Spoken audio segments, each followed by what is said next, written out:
When some people talk about a he, they mean Christ. When I talk about a he, then I really mean Biden. And when I say talk about, I really mean scream like I'm trapped beneath the ice. Scream like I woke up from a dream where the memory resurfaced that I voted for Obama twice. And then I saw the ballots flash before my eyes like the futures of a couple thousand Middle Eastern children that Obama wiped out via drone strike. Took them out early so we wouldn't have to wait until their wedding nights. And this had been the only man you lauded as a decent moral president till we decided W was fine. Decided he was not the man who whittled down our privacy or stuck us in Iraq for the rest of time.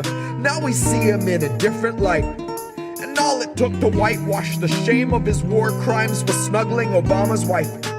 Never mind our soldiers. They should know a measly fucking thank you and discount at Applebee's is fair trade for PTSD and a life of lost sleep while they're cuddling their trauma tight. Never mind a lost generation due to birth defects we buried in the soil, so Iraqi kids are born without a way to shut their eyes, are born with half their organs hanging out their sides. And we won't try to fix them, but we'll doctor up the image of the man who firebombed them in the night. Cause fuck it, man, the Raytheon stock is out of sight. Who's got the time to do more for the poor outside when it's warmer in here and there's Dom on ice? And meanwhile, half a mile down your drinking glass, there fizzles out a disappearing middle class who never seems to surface. They just keep on taking water, but they never get to drown cause they can't afford a service. So when I talk about a he, if I really mean Biden, then I'll scream it with a spite that lights a fire in my central nervous. Scream it like I'm one of many millions in your Perignon ice bucket, begging you for scraps, scratching at the surface. Who never seems to surface. Just keep on taking water, never get to drown cause I can't afford a service. Begging you for scraps, scratching at the surface. Begging you for scraps, scratching at the surface. Begging you for scraps, scratching at the surface. Begging you for scraps, scratching at the surface. Begging you for scraps, scratching at the surface. Begging you for scraps, scratching at the surface. For scraps, scratching at the surface. Begging you for scraps, scratching at the surface.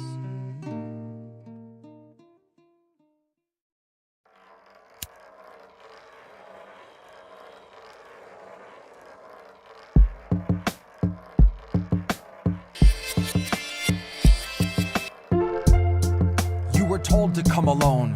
Joe said if you vote for him, he'll abdicate his throne as the father of the crime bill, soul of Jim Crow. Proud to live and vote as a Strom Thurmond clone. If he tried to kiss your daughter with a camera rolling, he'll try more than kissing her alone. Cozy up with Jill for a photo like a portrait of the Kissingers at home. You know I hate to kill the messenger, but if he's gotta go, we can FaceTime. Slit his throat while he stares into the phone. Like if you don't know, kitten, now you know. This is where austerity has gotten us. This is all that palpable excitement for a 20-year wait, unforgiveness for your student loans. But a distraction's a distraction and it's time to see some action, so here's one last song for Joe.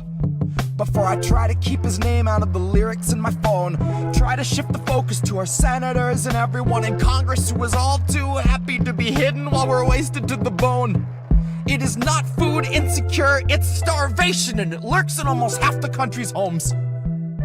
So if you plan to lay down, hold your nose and vote for Joe, have the guts to admit that you chose to submit and that you decided lending your support to a pedophile must be a step towards hope. Then a vote for a man that spent his whole life implementing laws that dehumanized people of color is a vote against fascism. When you know damn well he's just a kinder, dumber face on the same white nationalism. So baby, throw away your scruples with the memories of your activism. Watch your weak resistance usher in a fucking cataclysm. Elect a bigot war pig and say you're gonna push him into pacifism. That's some bootlicker Stockholm hostage liberal masochism. Bootlicker Stockholm hostage liberal masochism. Baby, that's some fucking bootlicker Stockholm hostage liberal masochism. God, that's some fucking bootlicker Stockholm hostage liberal masochism. That's some fucking...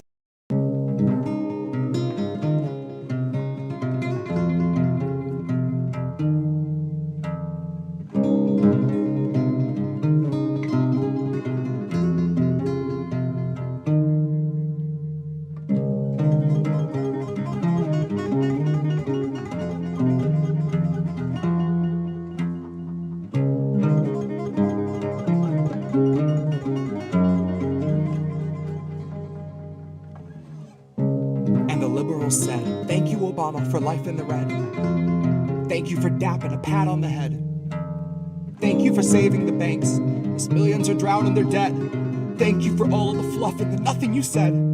Thank you for proving we eat up identity politics.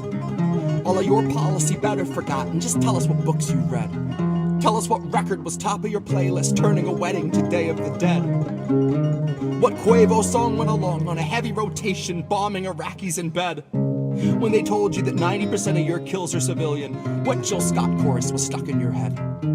What put you at rest after such a long day of convincing a nation it wasn't so deeply misled, that you weren't just Reagan with New Age media training, who fed on our hopes like his daily bread, who preyed on the weak, who was never unwilling to serve you a speech to remind you the middle class needed to bleed, and you helped us succeed if you learned to accept it, and better yet, learn how to laugh as they bled. Round of applause. Laughter erupts. Mic gets dropped. It's the end of his set. And the crowd, once hungry, are now unstunned from the glow of celebrity, which is impressive, especially since they're contented to sit and be civil while all of the donors are fed. They thin out the herd by 1 million a week if it gives the elite an illusion of peace, like they're out of the path of the future we reap, and they won't be debris in the wake of its tread. But the future is now, bathe in the sound, drown in the dread. Hide in the lounge, hire more guards at your gatehouse, hire someone to come build you a safe house under your shed. Hide with your diamonds and files, the files you keep to yourself and the files you keep for the feds. Hide in the dark for a while and watch all the value regress. Watch all the worth of your wealth on this earth melt down in a pool with the rest of the cess. The affluence left over after the worldly collapse of the affluent. After it's back to the dirt with the rights of their birth, privileged smirks and their unpaid taxes, #blast. This has all been a nightmare, capitalism was only a test. So you need not weep and you need not repeat what the liberals said. We will not be saved by people who say that the water is safe while they look in your face and they pantomime sips of lead. Honey, nobody's lifting us out of this mess.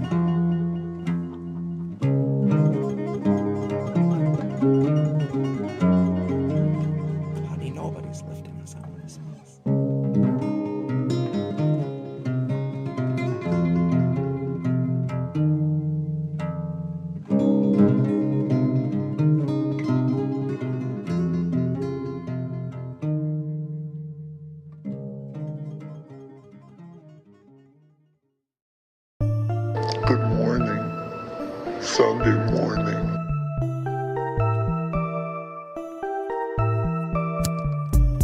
Good morning, Sunday morning.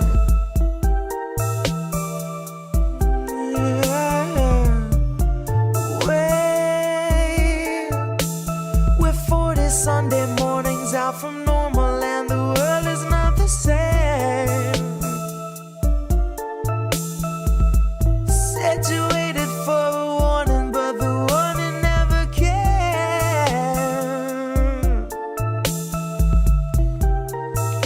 Don't shine a light in my face.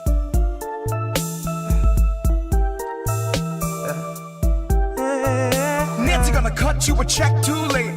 2 years after your funeral's paid, 2 years after the grave, she'll be a little stronger for all of the dollars she saved. Watching you wake, watching you cling to your family slipping away. Watch her do nothing but pray. Watch her condemn the Republicans, take them to brunch and then shrug it away. Now watch us be outraged half of a day, then pick a new hero to face our leaders and think they could beat them, playing the game they played since Pelosi had real human blood in her veins. They're all one and the same, sold off stocks and they all maintain that the risk was benign and the virus was tame. Flash forward in 40 Sunday mornings fade, 250,000 people in its wake, and the cruise ship sailed today. So motherfucker, don't shine a light in my face. Wait. Good morning, Sunday morning. Good morning, Wait. Sunday morning. Wait, we're 40 Sunday mornings out from normal and the world is not the same. Said you waited for a warning, but the warning never came.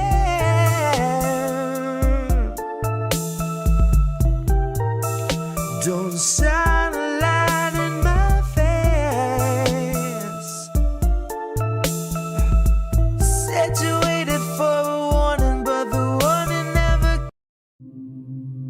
Her hands are bound behind her candidate, who found the perfect hill on which to lay it down for good. Who she might not agree with on apartheid or celebrating war crimes, but talks just like she could. He's got the IDF's back and the CIA's back like a Democrat should.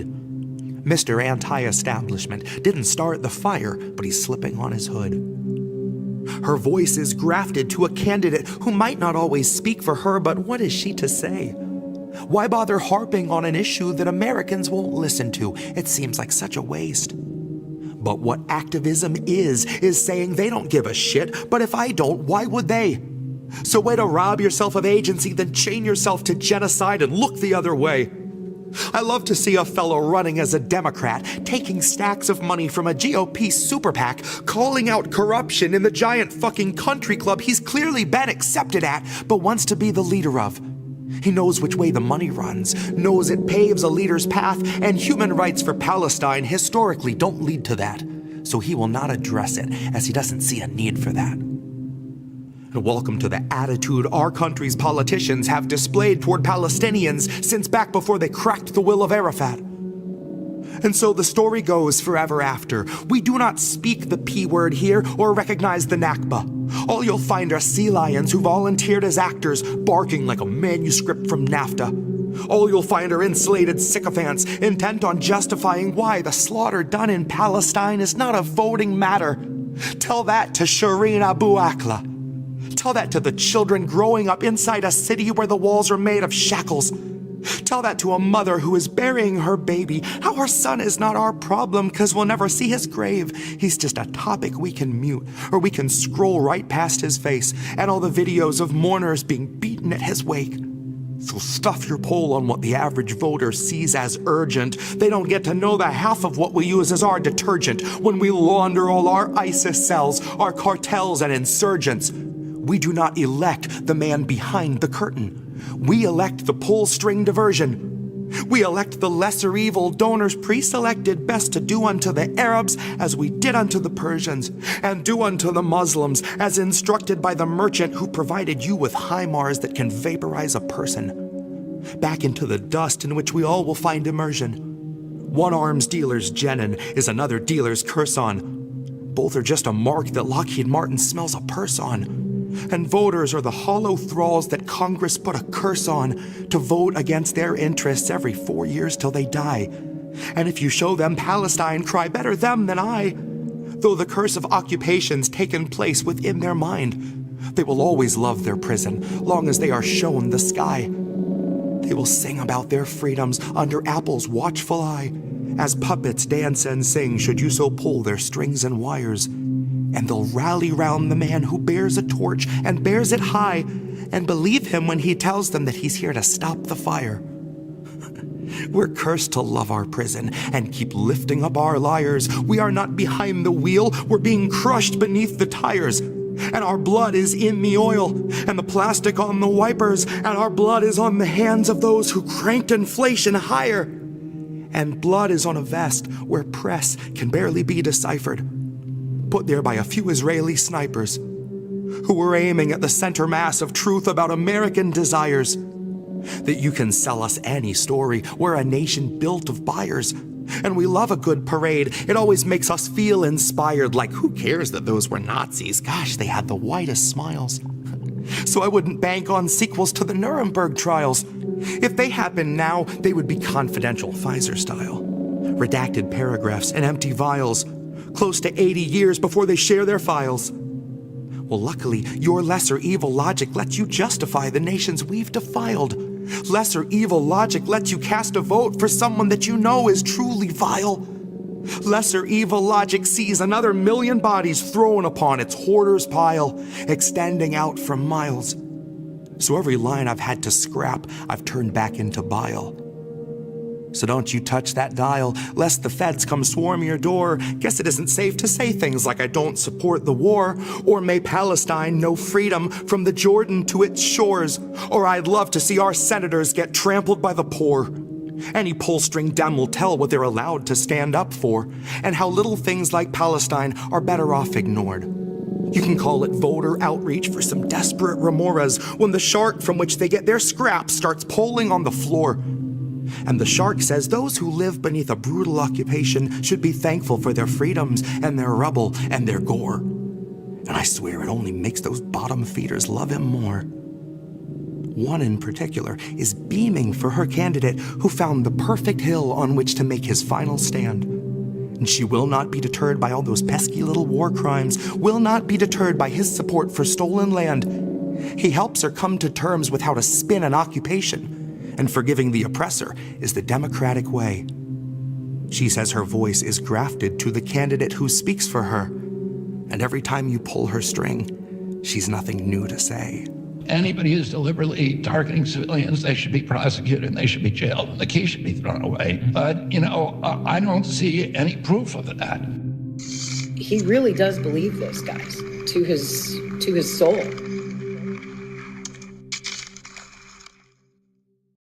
No, Indy left. What is happening here? To check out IndependentLeft.news. The Indie News Network. Indie Left News. Oh, hey, Indie Left. IndependentLeft.news. Great work. Indie Left News. IndependentLeft.news. Independent Left News. Shout out to Independent Left News. Shout out. Oh, what's up, Independent Left? Indie Friend Left. show. Thank you, IndependentLeft.news. The INN, Indy, you're wonderful. I think Indy was onto something. Independent News Network, Indie News. Yeah.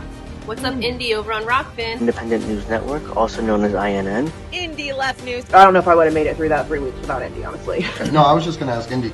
A huge thank you and shout out to Indie Left. No, you know what we're doing? We're world building, Indy. Indie Left News. You were doing the INN recruiting. Indie News. Independent Left News. Shout out to Independent Left News. Check out Independent Left News. At Kennedy News. I see Indy's in the chat. Hi, Indy. Okay, great. Who are these people? Who are these people? This is the most election of our lifetime. Oh, no. Oh, everybody. He's going to be insufferable. You exist in the context of all in which you live and what came before you. It's no. I know. Bro, did you just fall out of a coconut tree? What happened? I think we broke. You think you just fell out of a coconut tree? I think we broke the reef. He's very excited right now, and he shouldn't be. President Trump incited an erection. No, he. This is a family show, and it's not even. It's gonna get us pulled. We already got a strike. We got 2 strikes already from our friends. Yeah, so it's right to jail from our friends over at Al Jazeera. Thank you so much, folks. Yeah. So yeah, this is How Do We Miss That? Hi, everybody. I know you can see that in the corner. I'm Indy. That's Reef over there. We got a lot of crap to get to tonight. Anything happened today? Because nothing happened last week. So. Dude, okay. No. Like, we might have to change the day of the show, because every time I've got shit planned, like, the entire world melts down within a day of our show. So, last Saturday... What can I say except you're welcome? Yeah, thanks. Well, You know, he's the one person they haven't talked about yet for president. Holy shit. That's coming. That's the October surprise. What's up with that? What's up with that? All right, that's the October surprise. That's what's up with that. But you'll see that later. Yes, the October surprise. They're going to pull the Rock out of. They're going to pull the Rock and Oprah. Oprah's going to endorse him, and here we go. It's going to be the Rock and Oprah 2024. All right, they're going to pull it out. It's Maui all the way. Lahaina, baby. Don't pull out. We've already had enough old men pull out today, dude. Don't do that. Well, again, family show. We're fucked. Come on, man. We really, really are. All right. So derailed it enough.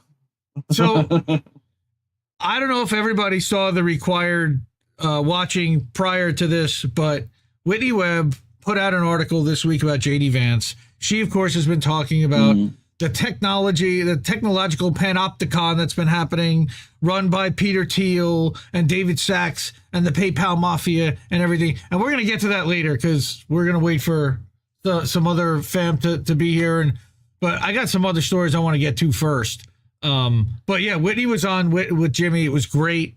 I think she broke his heart, and it was kind of glorious to see in a way that, look, we all love Jimmy, but when he asked the question, I think he already knew what the answer was. Like, is there anything good from any of these people? And she just crushed his spirit, which is like, no. It was, we love you, Whitney. You're the best. What the fuck?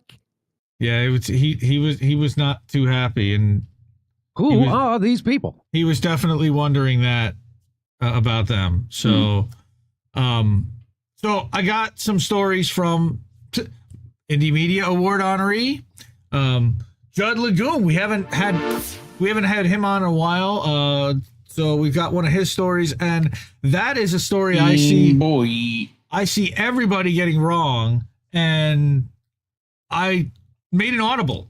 I was going to bring a different story tonight about Bernie, actually, believe it or not.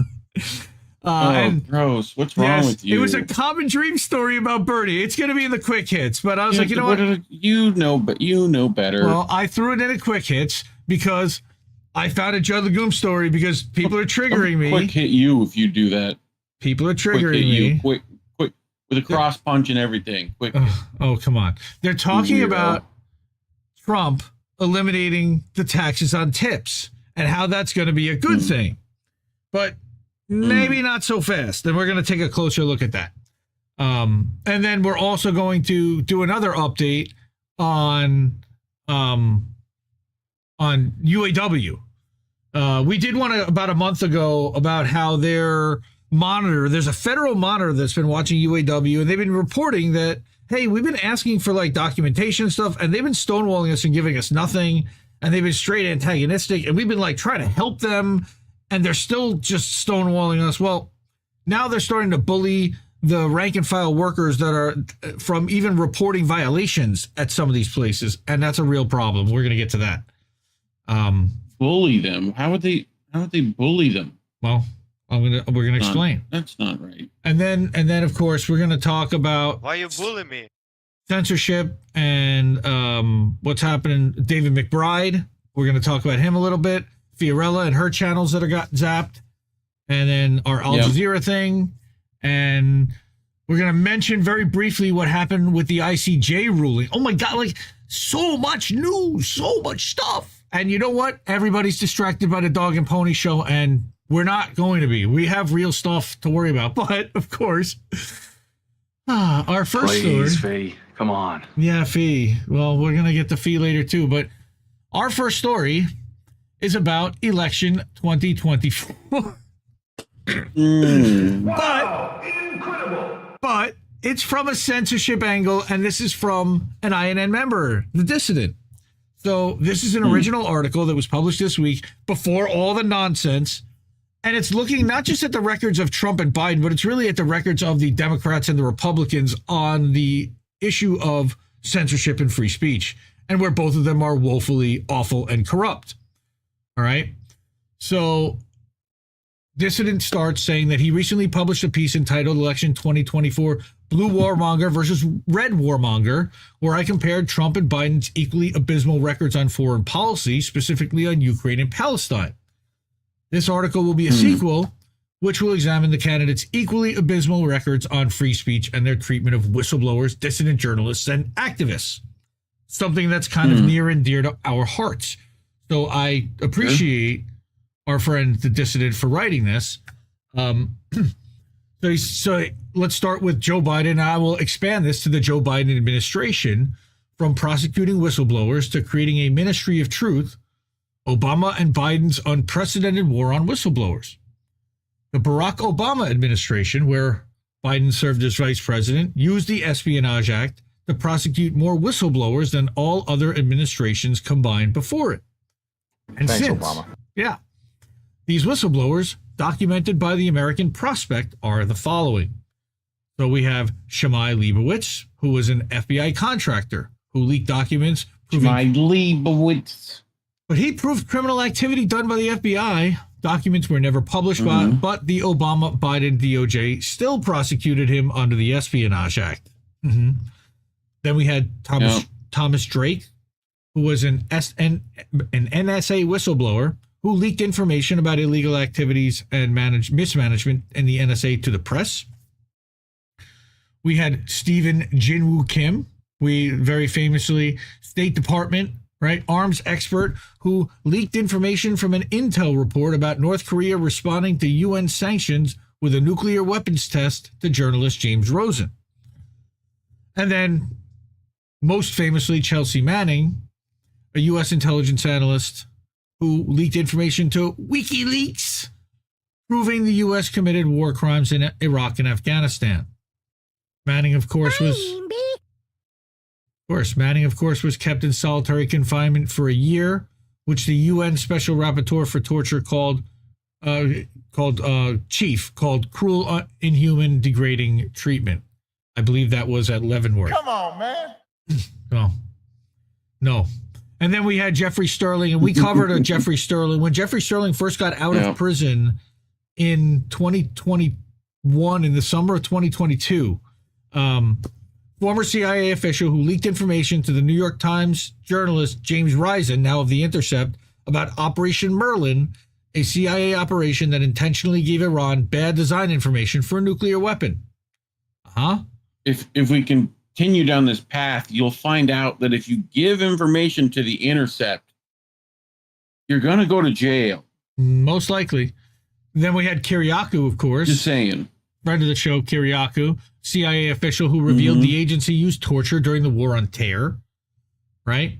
And then James Hitzelberg, who a Navy linguist accused of printing classified documents. Now, that's not one that's as well known. And then, of course, also most famously, Edward Snowden, the NSA contractor stuck in Siberia, who revealed that the agency was illegally spying on Americans. Obama-Biden went so far as to ground the plane of the Bolivian president Evo Morales because they thought he could be harboring Snowden, potentially. Yep. All right. In all of these cases, the whistleblowers were not leaking information that would hurt the country, but were instead leaking information about corruption, human rights abuses, and unconstitutional activity that the American public has a right to know.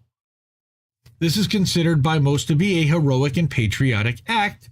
Still, the Obama and Biden White House used the Espionage Act to prosecute these whistleblowers to stop insiders from leaking information about government secrets and corruption. Of course they did, because it was their corruption.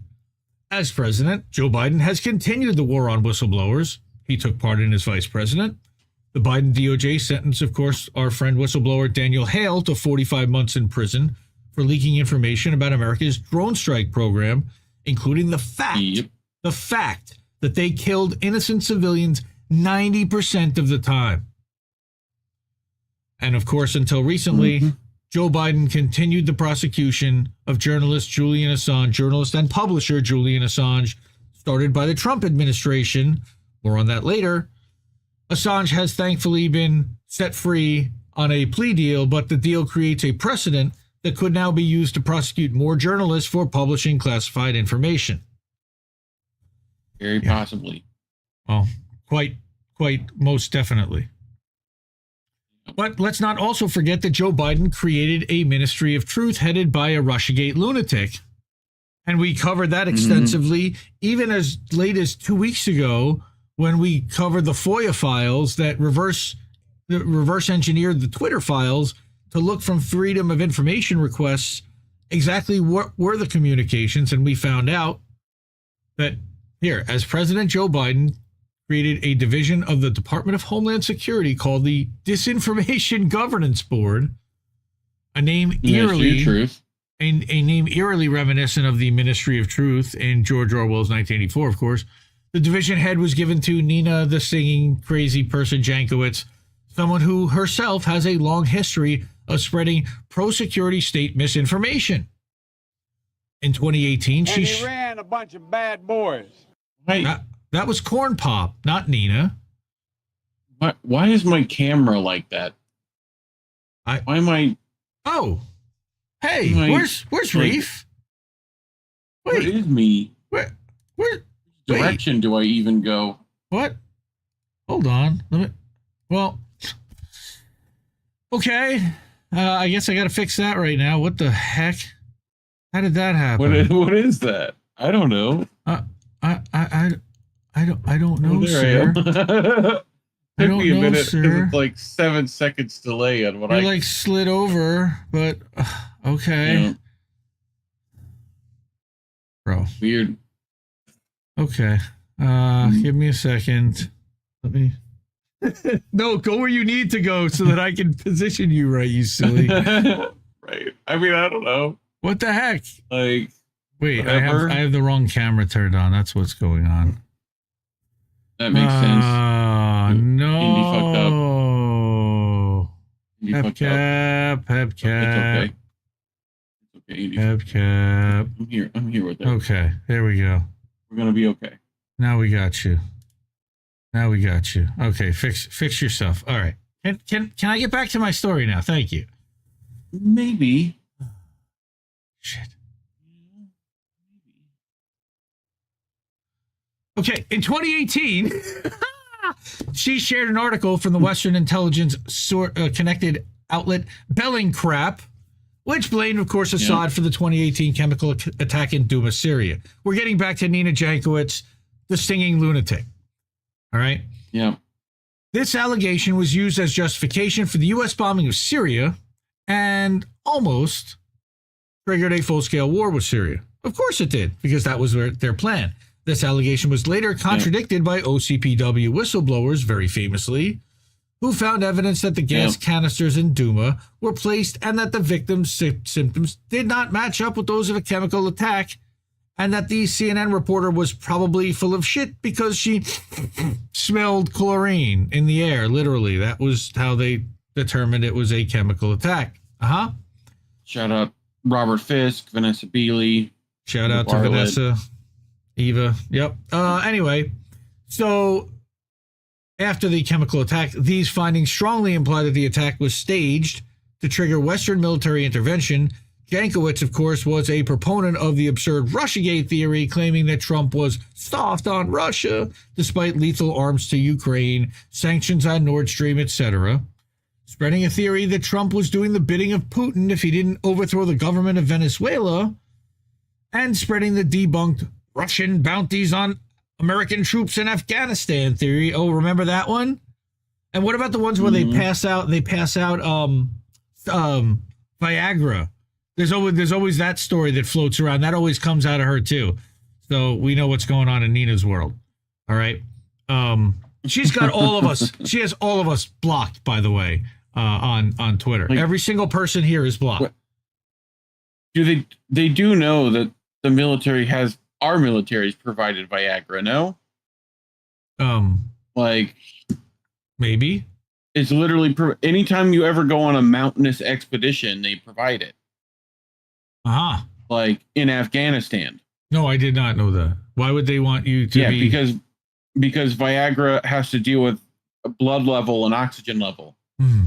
So if you go up where there's low oxygen, and it could be the difference between you having not enough oxygen and having more. It's just the side effect of which might be a 3-hour, problem.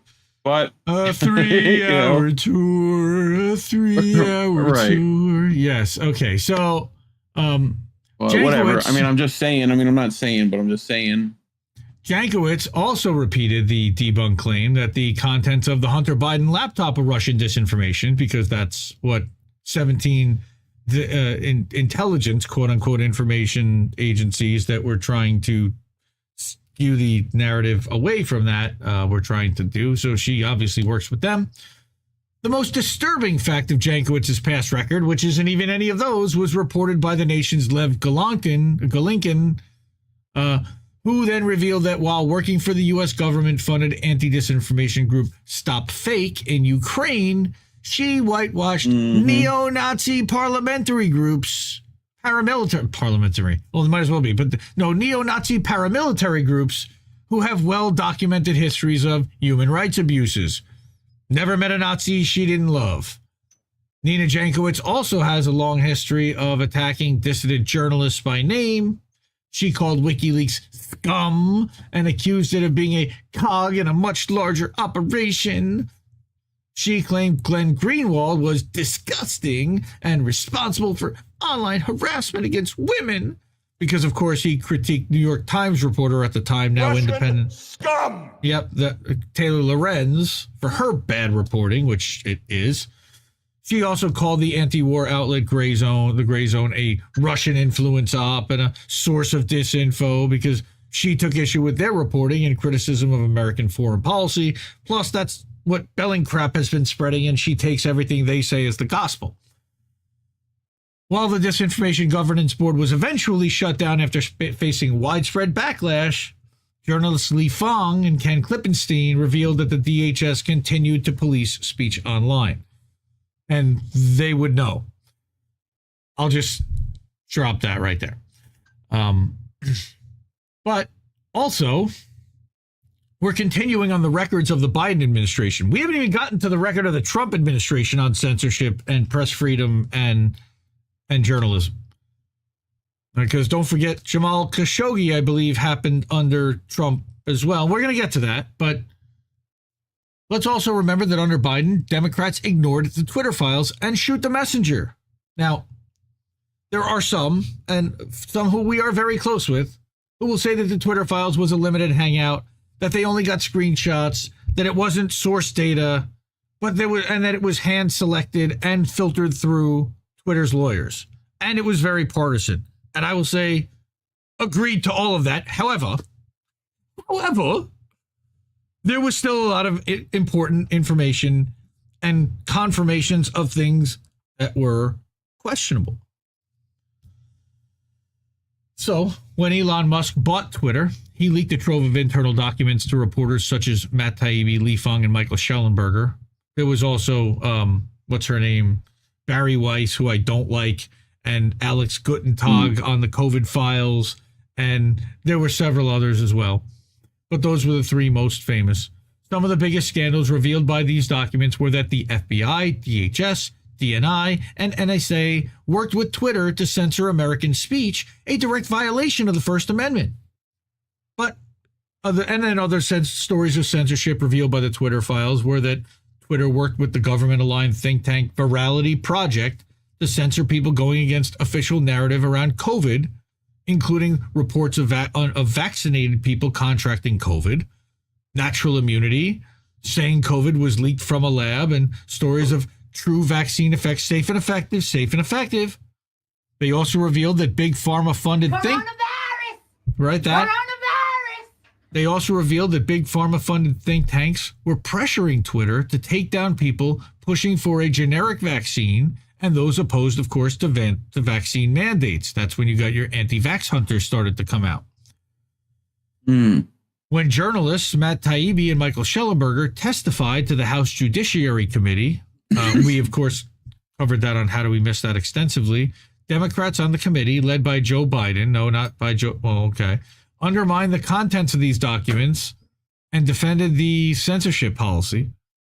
Democratic Representative Colin Allred of Texas, who was a former Dallas Cowboy, and now he's running for Senate against Ted Cruz, said to Taibbi, the dumbest thing I've ever heard anybody say, if you could take off the tinfoil hat, you will see that there is not a vast conspiracy, but that ordinary folks and national security agencies responsible for our security are trying their best to find a way that our online discourse doesn't get people hurt or see our democracy undermined. A word salad. Damn, it must be true. A word salad of all word salads. All right. Just no. That's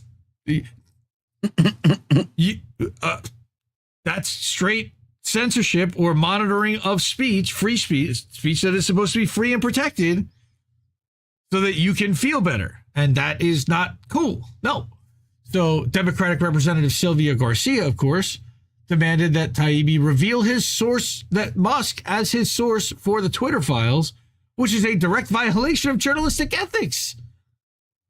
And Taibbi literally said, I am willing to go to jail. Look, you may know who it is, but I can't tell you who it is. That's the same thing as Julian Assange with a guy by the name of Seth Rich, by the way. He can't tell you who it is. Right. Democratic representative and Democratic primary rigger, Debbie Wasserman Schultz, very nice dissident, accused Taibbi of hitting the jackpot for reporting this story while ignoring the content. Of course, the Democrats' reaction to the Twitter files went even further than this. We know the FTC tried to demand that Elon Musk turn over the names of all journalists who received Twitter files. And Taibbi, coincidentally, quote unquote, received a visit from the IRS the same day he testified on Capitol Hill about the Twitter files. Hey, how about that?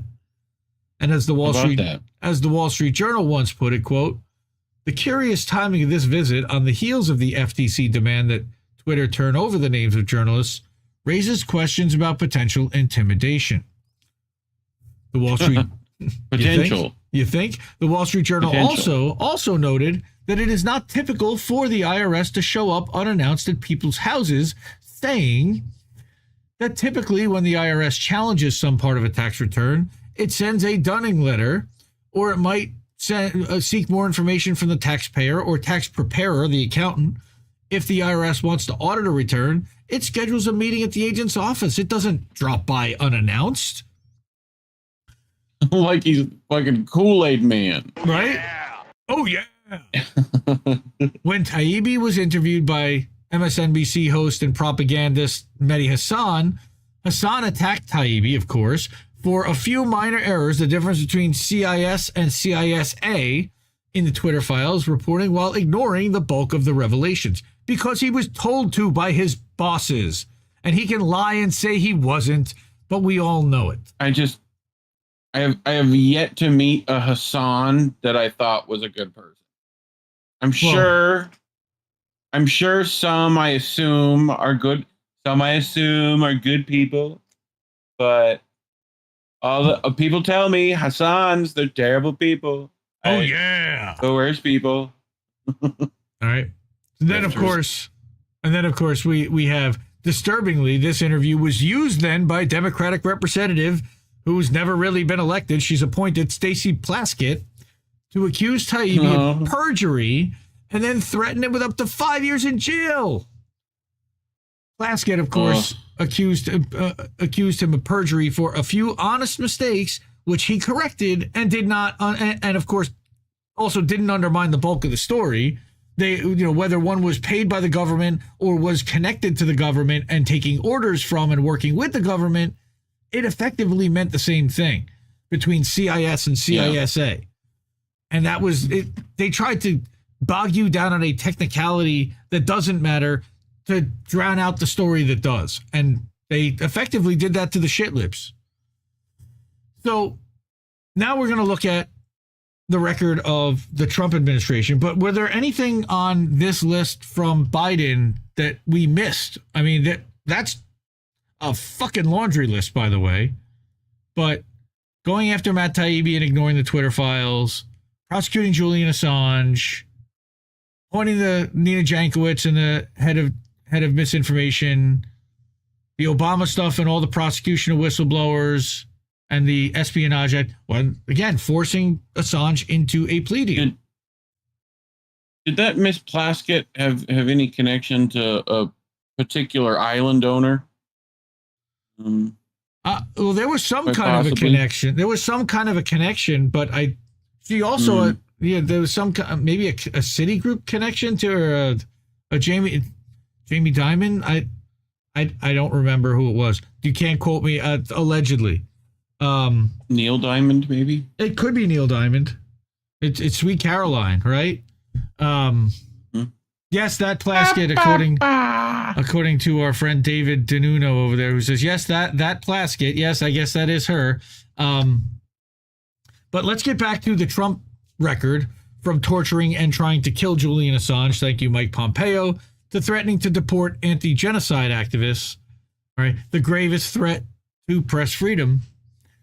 So again, this is the Dissident reporting, the 307.substack.com, and all these notes will be in the description and in the Substack afterwards.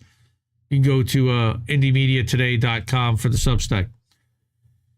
So while the Obama administration prosecuted more whistleblowers than all the other administrations combined, the one line they did not cross was going after Assange and WikiLeaks. But this was because they understood they couldn't do this without prosecuting U.S. news organizations and journalists. This line, which they wouldn't do. Well, they didn't in the Obama administration, but the Trump administration certainly had no problem with it. They crossed that line, who brought espionage charges against Assange for publishing documents leaked to him by Chelsea Manning. This was a grave threat to press freedom, as Reporters Without Borders put it. Quote, this would set a dangerous precedent for all journalists who publish classified information that is of public interest. Yes, that was their plan. The case was condemned as a threat to free speech by human rights groups like Amnesty International and Human Rights Watch that have issues of their own. Civil rights, yes, they do. Civil liberties organizations like the ACLU and even the New York Times that are also incredibly neolib controlled and not nearly as respected as they should be. I mean, respected a lot more than respected more than they should be. Sorry. Because of this charge, Assange was forced to be in solitary confinement in Belmarsh Prison, which the UN Special Rapporteur on Torture Nils Melzer and two other medical experts concluded, quote, constituted psychological torture in a form of torture aimed at destroying the personality of an individual, unquote. The Trump administration attempted to go even further than prosecuting and torturing a journalist for releasing classified material about war crimes and tried to kidnap and kill him. We know this because Yahoo News reported in 2021 that Trump administration officials and the CIA had plotted to kidnap Julian Assange and even discussed assassinating him at the highest levels of the Trump administration. Yeah, that was Pompeo, and Trump discussed that. Trump even put whistleblower Chelsea Manning back in jail after being released in 2017 because she refused to testify against Assange in this bogus case. Yep. People forget a lot of this stuff. Trump supporters insist he's fighting the deep state. But his administration went even further than Obama and Biden in the war on whistleblowers by prosecuting not only whistleblowers, but reporters who publish information leaked by them, which is protected by the First Amendment, by the way. Trump, well, it was, and now we don't know. Now that he's been forced into a deal, they can use that as precedent. But they're claiming that they're not going to be able to, which is, we know that they will when they'll need to.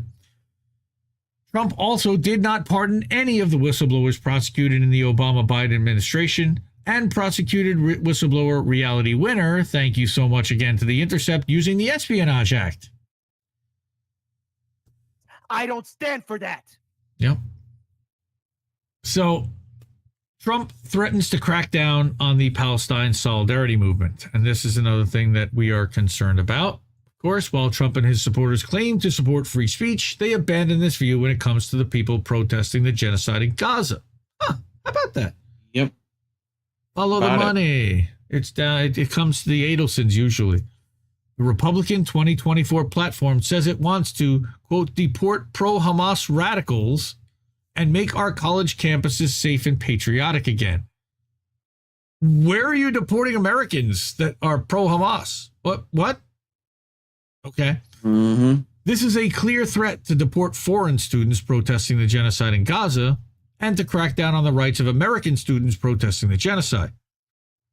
In the education section, the platform says it will fire radical left accreditors on college campuses, a clear threat to the First Amendment, and something that will certainly be used to crack down on professors critical of Israel and their repression of and slaughter of Palestinians. Journalist and friend of the show, Max Blumenthal from the Gray Zone, reported that the pro-Trump Fox News, former NYPD Inspector Paul Morrow, said pro-Palestinian protesters on college campuses were responsible for the attempted Trump assassination and needed to be investigated. Don't lie. You lie. You lie. This is a good insight into how the Trump administration will crack down on anti-genocide protesters if he's elected in 2024. Uh-huh. So, if and when now that we're dealing with a clown show on the other side. But again, I don't really care. This is the most election of our lifetime. It doesn't matter. It doesn't matter who it is. For whether it's Pokemon Go to the polls or it's anybody else, it doesn't matter. All right. So, like on many other issues, both candidates are, no matter who it is in 2024 of the blue and red parties, again, not eliminating that there are other candidates that all have their own issues, by the way, but aren't really polling at any significant number. Sorry, Booby, you're not. You're not. Give it up. The Democrats have gone full authoritarian under Biden, trying to censor the internet and crack down on dissident journalists and whistleblowers. While Trump supporters believe he is the antidote to this, his record on freedom of the press and his threats to crack down on anti-genocide protesters show he will not be any better. He also is looking at Jamie Dimon for Treasury Secretary and Larry Fink for Commerce Secretary. So, again, let's cue up Misty. What? We're fucked. Right, yes. We're very much fucked. So, that was a long one from the Dissident, but it was good and substantive and reminds us of all the crap that we've been putting up with. Thank you so much to the Uniparty, because it doesn't matter. Pretty good. Just remember, nothing fundamentally changed, and that's what was promised, and that's what we are getting. All right, so nobody cares. Nobody cares, except for these people that we deeply, deeply appreciate, actually. Hi, fams. We got a whole bunch of people out there. You got Topher over on Kick. I don't know who Topher is, but welcome. Good to see you. It's me, Sarah P. I see her over there.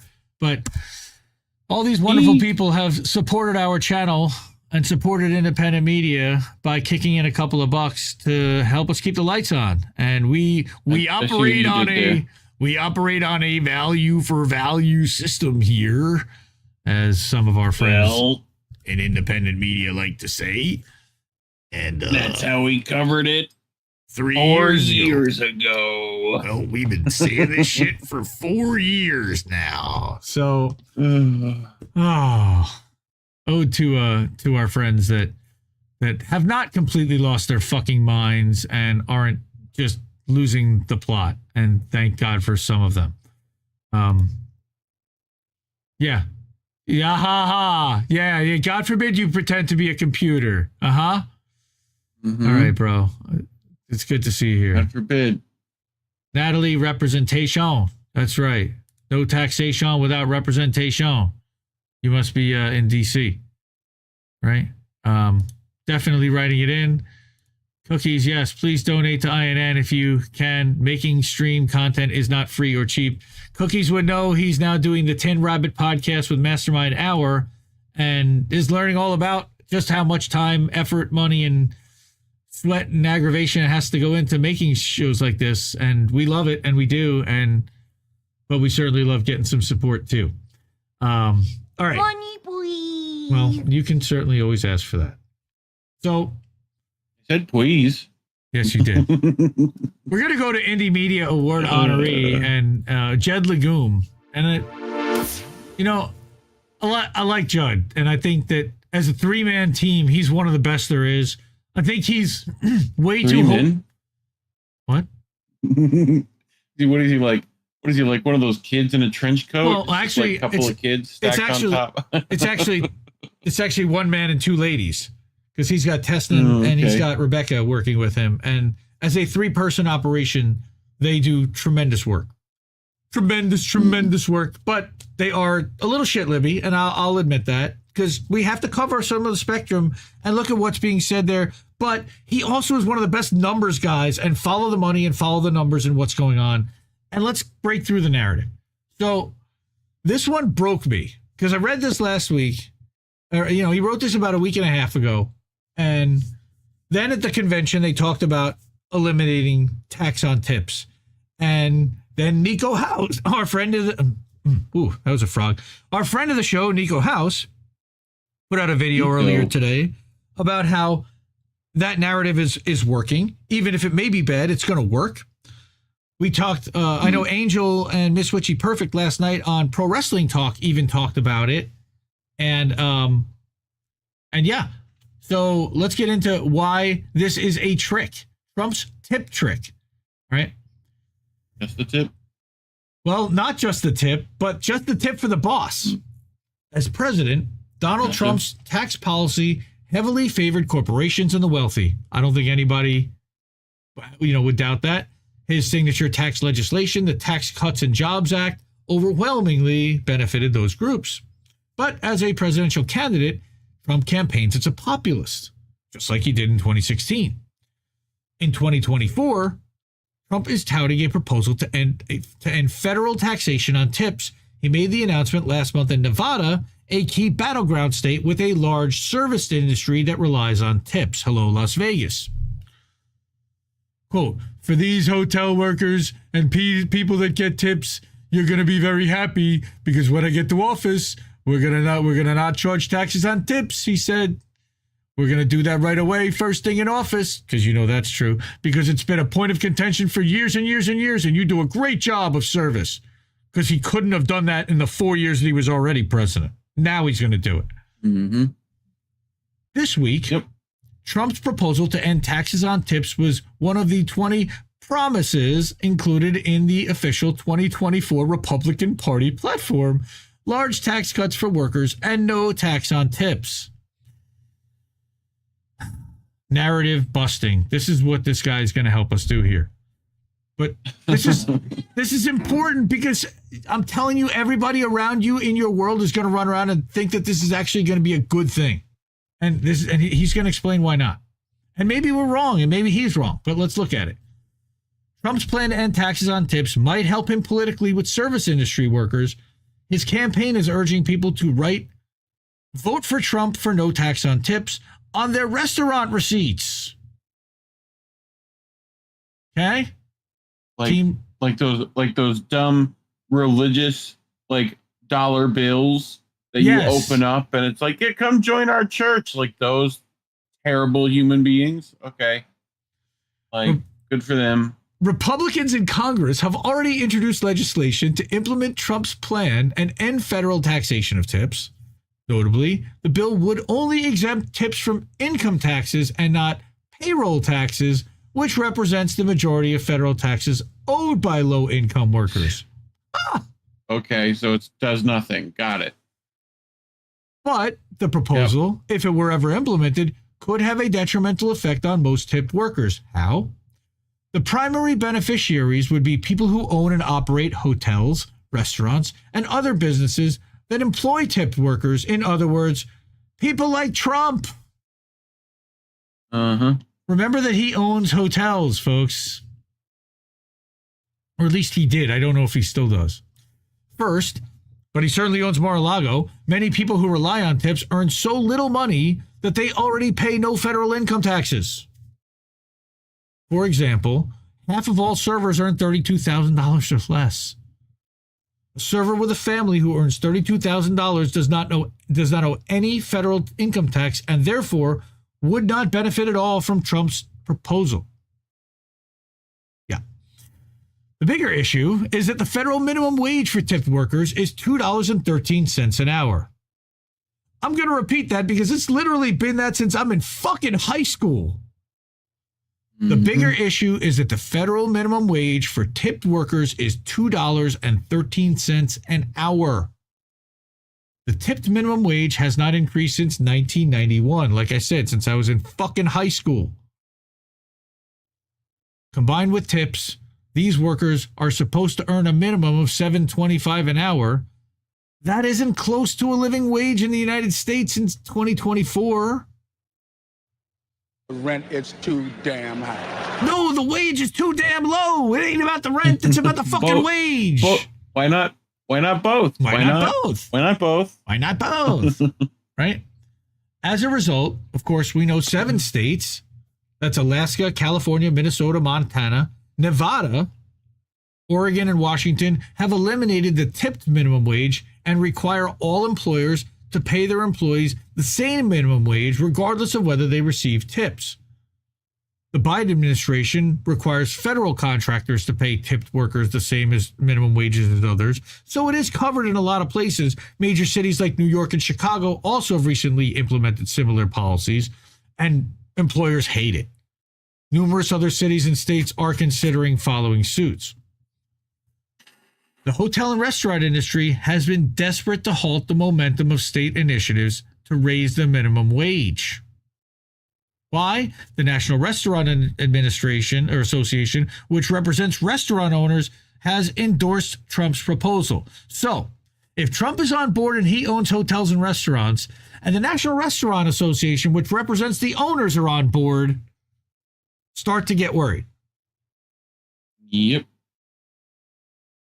Eliminating taxation on tips could sap support from efforts both to eliminate the tipped minimum wage and raise the minimum wage overall. How? While most service industry workers would receive little or no benefit from eliminating income taxes on tips, they would benefit from increasing their minimum wage to $15 an hour or higher, especially if they're only making $2.13 an hour now. Yep. The Tax Policy Center notes that this trade-off would be particularly brutal for back-of-the-house staff, such as dishwashers, who often receive only a small share of tips, enough to qualify as tipped workers, but not enough to live on or to pay taxes. Now, here's the other thing. That's why the Restaurant Workers United Union, that represents many of the industry's workers, opposes Trump's plan. Why?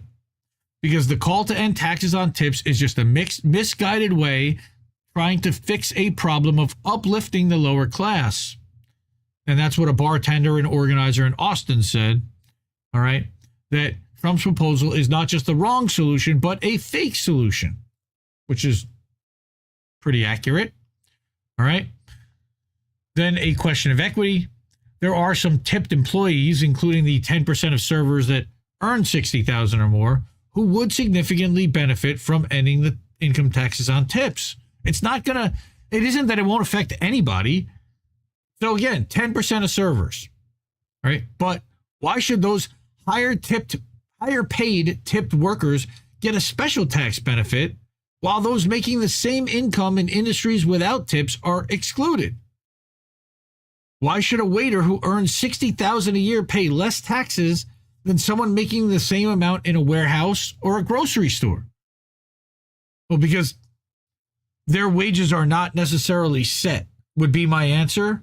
Because a tipped wage, you still have to, it's not guaranteed for the hours that you work. You're not getting that money at all. I mean, there's clearly a difference. So he says there's no clear answer to these questions other than the proposal to end taxes on tips may have political benefits for Trump.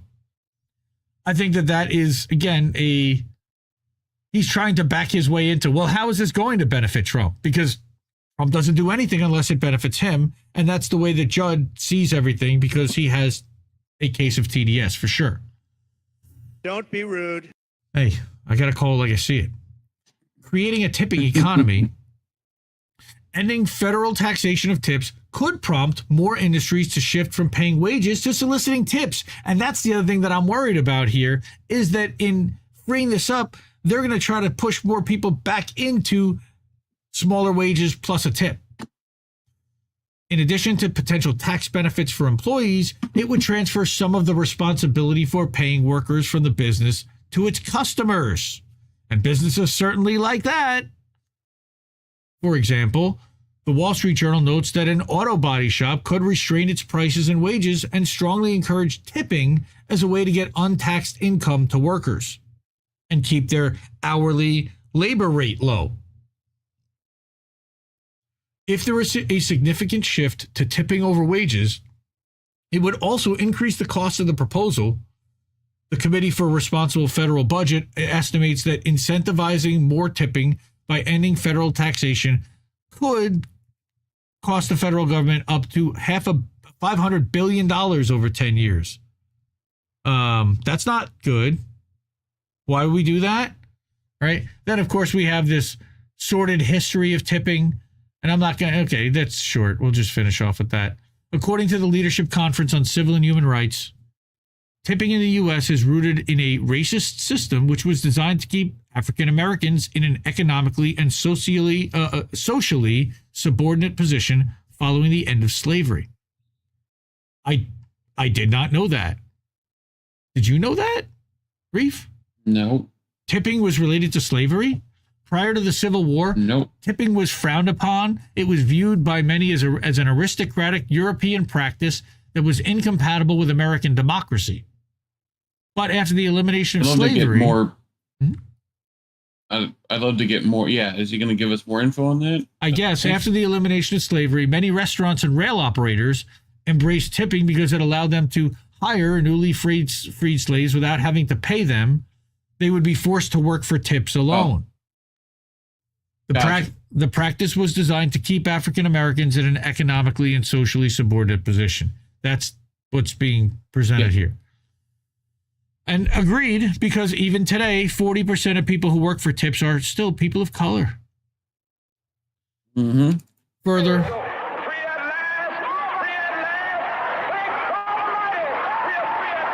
I don't know if tipping really makes them free because, that's being facetious, sir. But here's worse. Studies show that customers discriminate against African American servers, consistently tipping them less than white servers, regardless of the quality of service. But we solved racism, Indy. We solved it. Dude, honestly, Did we solve it?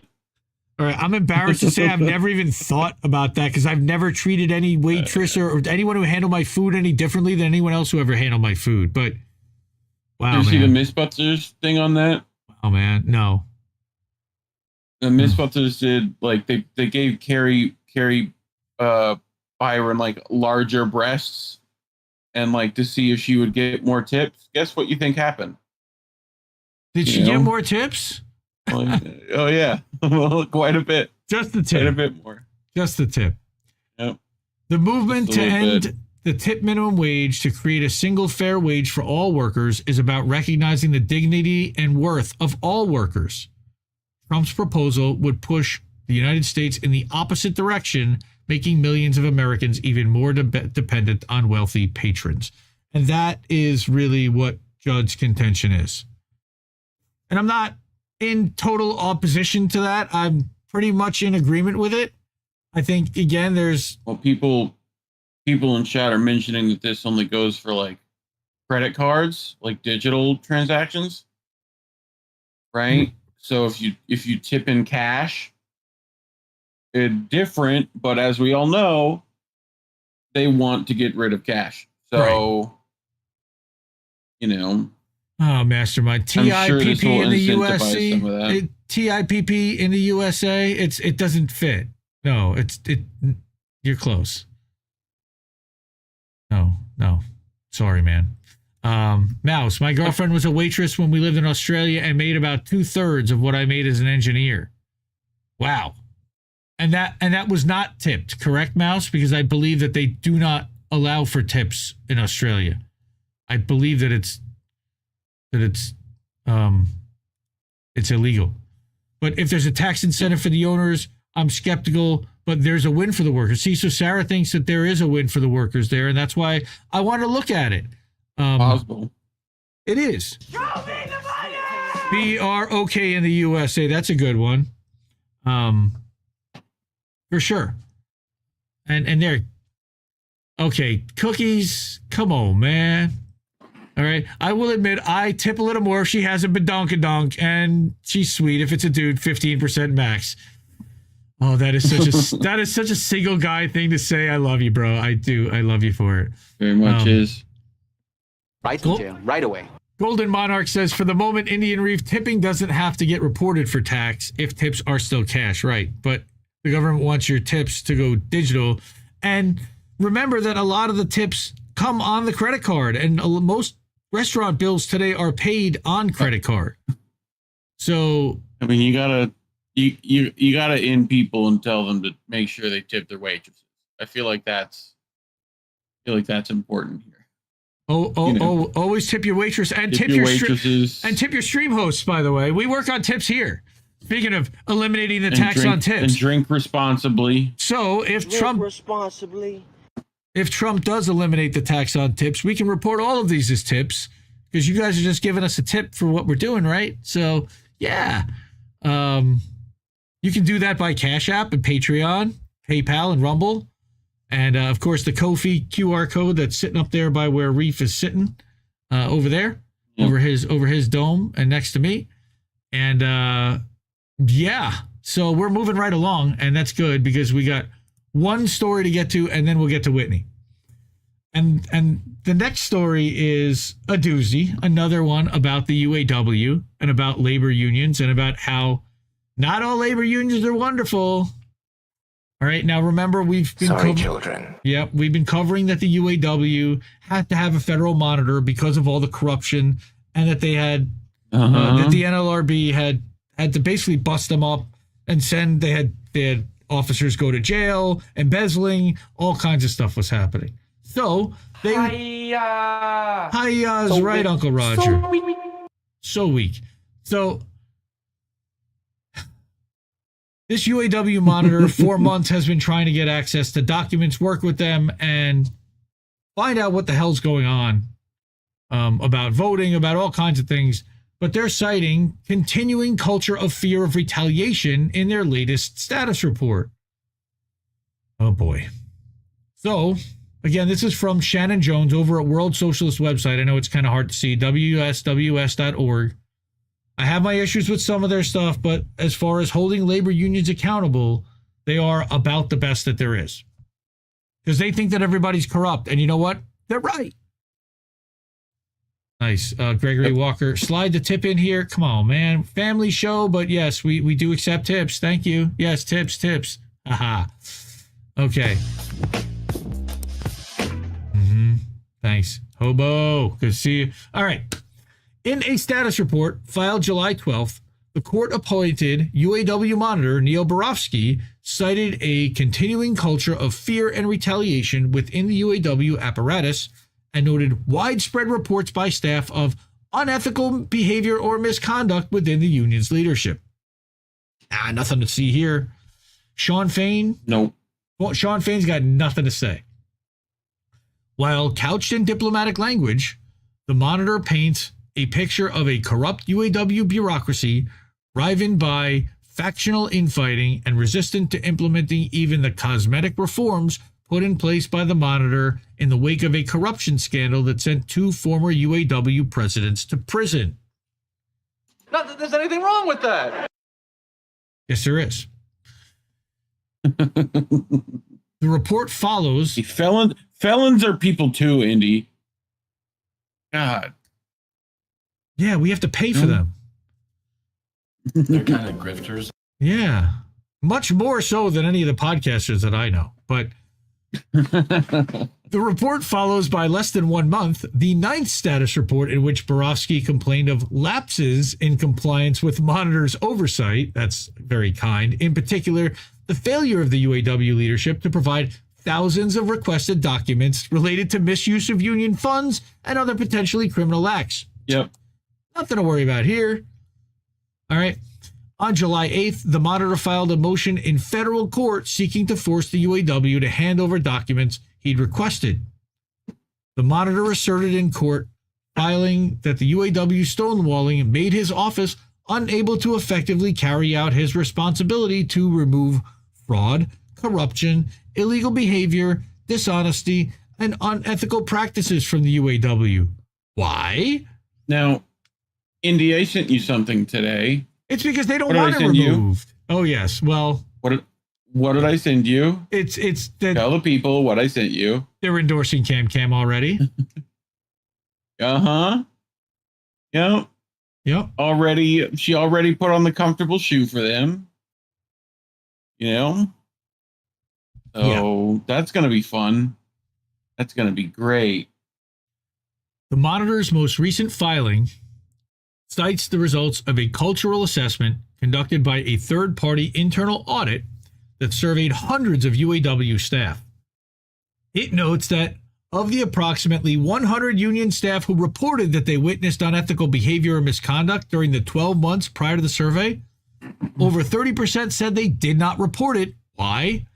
All survey participants were asked why they wouldn't report it, and in response, over 40% said they would decline to report out of fear of retaliation. What do you mean? Calls to the Monitor's hotline have independently and repeatedly echoed these same concerns. Among the allegations the Monitor is investigating are instances of retaliation against Margaret Mock and Rich Boyer, which we've covered before. The latter was removed by Fain as the head of the union's Stellantis department. Boyer alleges that Fain asked for favors for his domestic partner and her sister that would have violated the UAW ethical practices codes and financial practices. Fain's fiance works for the UAW Chrysler National Training Center in Michigan. Fain previously was a co-director for the NTC, which has served for decades as a conduit for hundreds of millions of dollars in corporate cash into UAW coffers. Huh.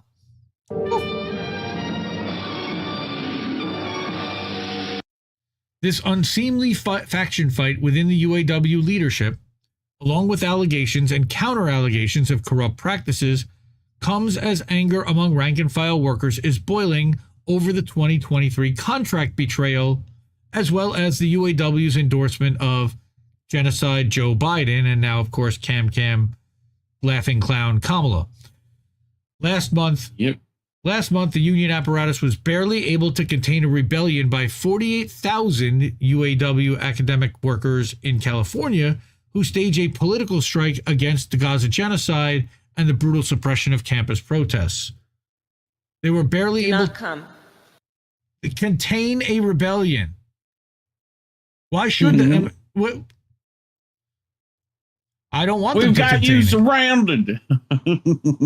At the same time, a federal judge recently ruled in favor of socialist rank-and-file Mack Trucks worker Will Lehman in his lawsuit against voter suppression in the sham 2022-23 election, which brought Fain to power in the first place, and the reformer ticket. Both the Monitor and the U.S. Department of Labor had sided with the UAW bureaucracy in attempting to block Lehman's complaint before from being considered on its merits, but not anymore, I don't believe. In a footnote to his report, the Monitor, Borofsky, acknowledged that the union's record-keeping practices were subject to several challenges by union members, in an oblique reference to Lehman's charges that the UAW refused to update members' mailing addresses so they could receive ballots to vote in the election. That was part of his detailed complaint that the UAW did as little as possible to inform members during the first ever direct elections of top union officers. That's really important, and I'm going to stop right there, because in the history of the Teamsters, the UAW, it was only the barns, the captains and the leaders of the different locals that voted for union leadership. And there are like 160 locals, and they represent everybody that's part of that union. And a lot of times the union members would feel like their vote wasn't represented because how they felt was never recorded on the books, because their barn, or their local didn't feel the same way and didn't vote the way they did. This gave them direct voice for the first time. And it scared the shit out of leadership because they didn't know what was going to happen. And, the last thing that leadership wants is an unpredictable vote. So they did what they had to rig it, or according to Lehman, allegedly. And now it's still coming out in federal court that this is exactly what they did. All right. That Borowski seeks to dismiss Lehman's complaints by citing the Department of Labor's whitewash of the UAW bureaucracy. That's insane. He's working in cahoots with UAW leadership, the Federal Monitor. He's working against Will. Why? Yeah. Because I don't know why. Because he's getting stonewalled by the current administration. Lehman would at least come in and give him the transparency that he's looking for. Shame. Shame. Right? Shame. Shame. While pointing to a culture of fear and retaliation among bureaucrats within the UAW apparatus, the Monitor's report predictably says nothing about the overt lies and intimidation tactics used by the bureaucracy to ram through the 2023 Big Three agreement and other sellout contracts. This included promoting false claims that the supposed record contract, which contained pay raises that didn't even keep pace with inflation, guaranteed the promotion of temporary workers with more than 9 months' experience to full-time work. In fact, Stellantis and other auto companies started mass firings and layoffs shortly after the contracts were signed, and there was nothing that UAW could do about it.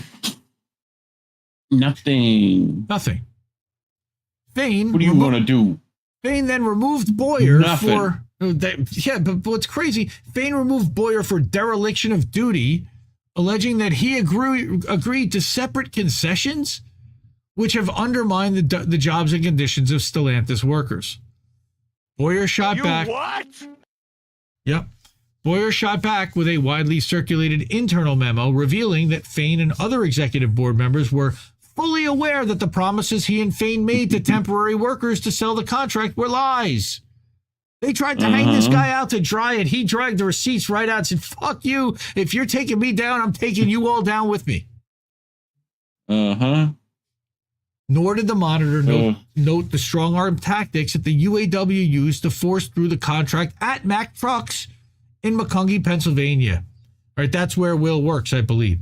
Striking workers were told by the UAW leaders that they would be replaced by scabs and abandoned to their fate if they didn't vote to ratify a sellout deal that they had previously rejected. Seriously, this is crazy. The continuing revelations of UAW corruption make more urgent than ever the call by the International Workers Alliance of rank and file committees for new UAW elections under the control of rank and file. You would think that the workers would actually fight for this, but they don't either know or don't care enough to fight for it, apparently. I don't understand it. The aim of this would be to throw out the corrupt leadership and implement a radically new course aimed at putting power in the hands of the rank and file and abolishing the bureaucracy.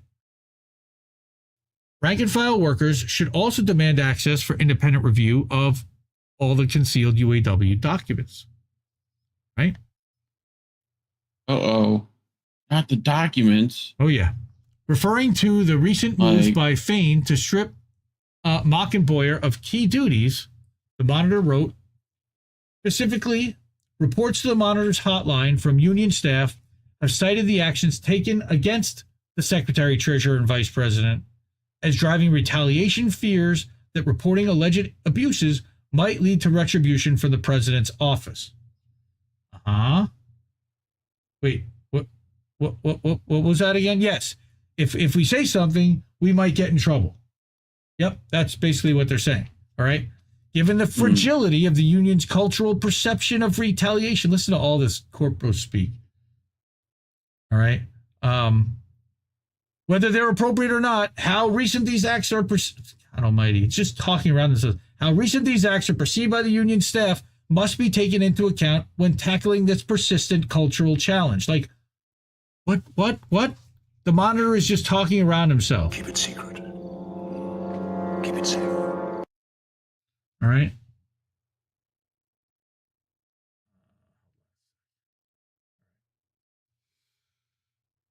The Monitor also pointed to the decision by Fain to take over duties such as procurement. That's purchasing. All right.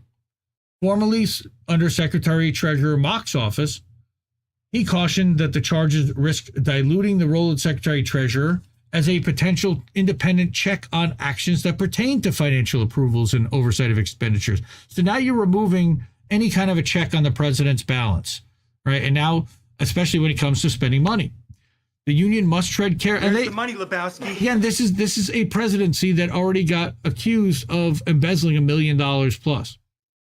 Not Sean Fain, but somebody in that position. So now they're trying to loosen the chains so that he could do the same thing. What? Right? Yeah. So the union must tread carefully in removing the potential checks and balances on authority, especially those that concern financial matters, given the union's history of financial corruption, the cultural concerns still present at the union, and the relative nascency of its compliance program. Right. The fact that they're stonewalling, that they're not giving out any information, and they're trying to make this go away. The Monitor's report also recited a list of areas where the UAW was delaying implementing reforms that it had pledged to implement. For example, again, the Federal Monitor, Borofsky, said that little had been done to implement the UAW's new conference and events expense policy. No surprise. He cautions that in prior reports, the Monitor highlighted the need for additional oversight and scrutiny of union conference and event expenses. But of course, they're not being forthcoming. In addition to the above, the Monitor cited the union's foot dragging on establishing controls over procurement and vendor selection process, noting the record of union officials enriching themselves through kickbacks on union branded merch. Okay. Yep. Hey, UAW merch. Think about the amount of UAW members that buy UAW merch. That's not a little amount. All right. They want a little piece on everything. You know, it's like, ugh.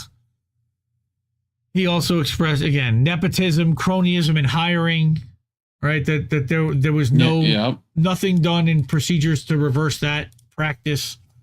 All of this only vindicates the warnings by Lehman that the replacement by one bureaucrat with another would do nothing to end the corrupt pro-company character of the UAW apparatus or empower the rank and file. Only the formation of new democratically controlled rank and file committees can transfer power to workers on the shop floor, which of course the union has no interest in doing. The union is directly at odds with the rank and file workers here, and they can claim that they're not. But why are they hiding all this from a Federal Monitor?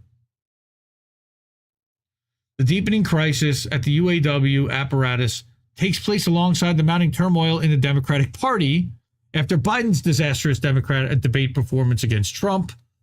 All right, of course, we know Biden styles himself as the most pro-union president in history, and who recently called it the AFL-CIO his domestic NATO, meaning that they're Nazis too? No, bad.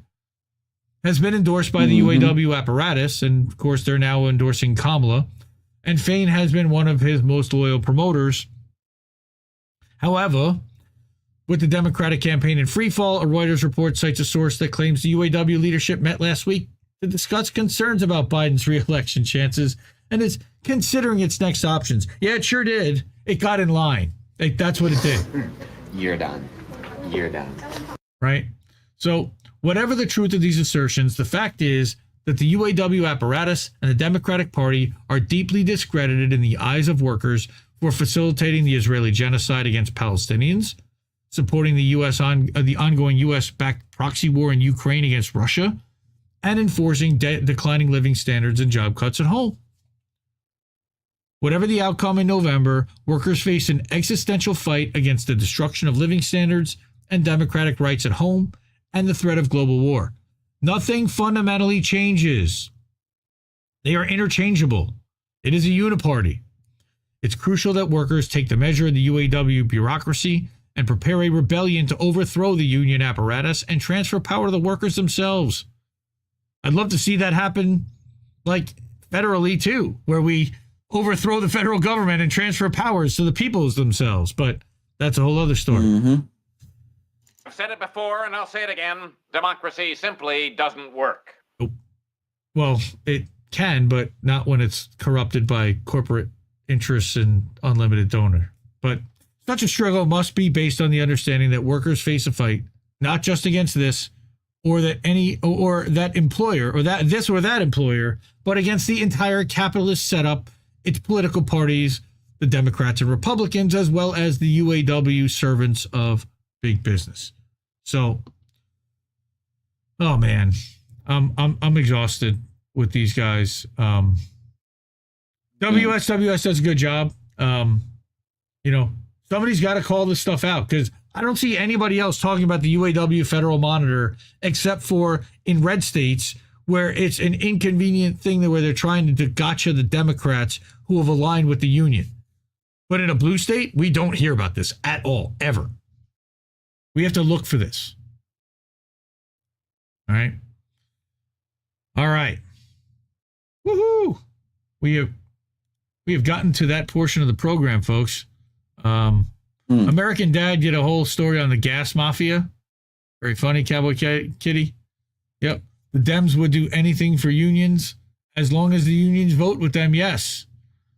Totally agree, Cookies. Everybody, I guess, until they want to squash your strike, then they do that. They quell protests, rig elections, elevate corporate-friendly presidents. Yeah, just like a Democrat should. I mean, yeah, it's really bad. What's the point of a union? Is that this is my problem with unions, is that they add a third middleman in there that has a completely different agenda from the individual worker. And that is the existence of the union. Are reformist in nature. But it's the existence of the union itself. It's the fact that it has to have a presence and an authority in the first place. That is the problem. Well, you see, Indy, the thing is... There's always the macro, and then there's the micro. No. No, there's not. Cynics over on Twitter, and Steve Gill is over on... He's normally over on Rumble. I hope we're live on Rumble. Rumble.com/C/Indie News Network. We're also live on Rockfin.com/IND Left News. Rockfin has been broken for like 5 weeks for INN. I don't know what's going on with it. I've been reaching out to them. They have not given me an answer. They're working on it. That's all I know. Yeah. All right. I've got a big story. And again, a lot of people have already have talked about this or heard about this. We're going to read the whole damn thing because that's what we do here. We read the articles, and that's something that I actually am proud of. Other people, not so much, but I'm proud of the fact that we actually read the whole thing and let you guys figure it out for yourselves while we're breaking it down. Not on Rumble. Well, looks like we got ourselves a reader. God damn it. All right. We'll have to rerun it there later. Whitney Webb, for those who don't know, Unlimited Hangout, Indie Media Award honoree. She's inaugural class, first ballot Hall of Famers type of thing. For those who don't know, learn something. Follow, subscribe, support. Follow her on Twitter. You will be blown away quickly. And then watch her do an interview and watch her recall in an interview, and you're just like, oh my God. She's a name dropper constantly, but she also connects the dots. Well, this one worked for this, and they did this, so you got to figure that they did this, and wow. She gives you the lowdown and the breakdown on what's going on with JD Vance, who is Trump's VP pick. Now, I don't know how many of you know who Peter Thiel is. I don't know how many of you know who Palantir is. I don't know. We're gonna get into all that. But what she says is that while JD Vance has his own controversies, his close connection to billionaire Peter Thiel, who is poised to have unprecedented influence in a new Trump administration, should deeply unsettle every American who cares about freedom, privacy, and reining in the surveillance state. And that certainly, I think, applies to all of us here. Mm-hmm. Okay. Yes, Whitney Webb. That's right. V.S. Adams. Whitney Webb. Jimmy Dore headline, unions are switching to Trump. Oh my God. Okay. She was like that. She was in that new Spider-Man movie, right? Whitney? Madam Webb. God. Okay. After the recent revelation that Donald Trump has selected JD Vance as his VP nominee, public attention not only turned toward Vance, but toward the billionaire Peter Thiel. Why?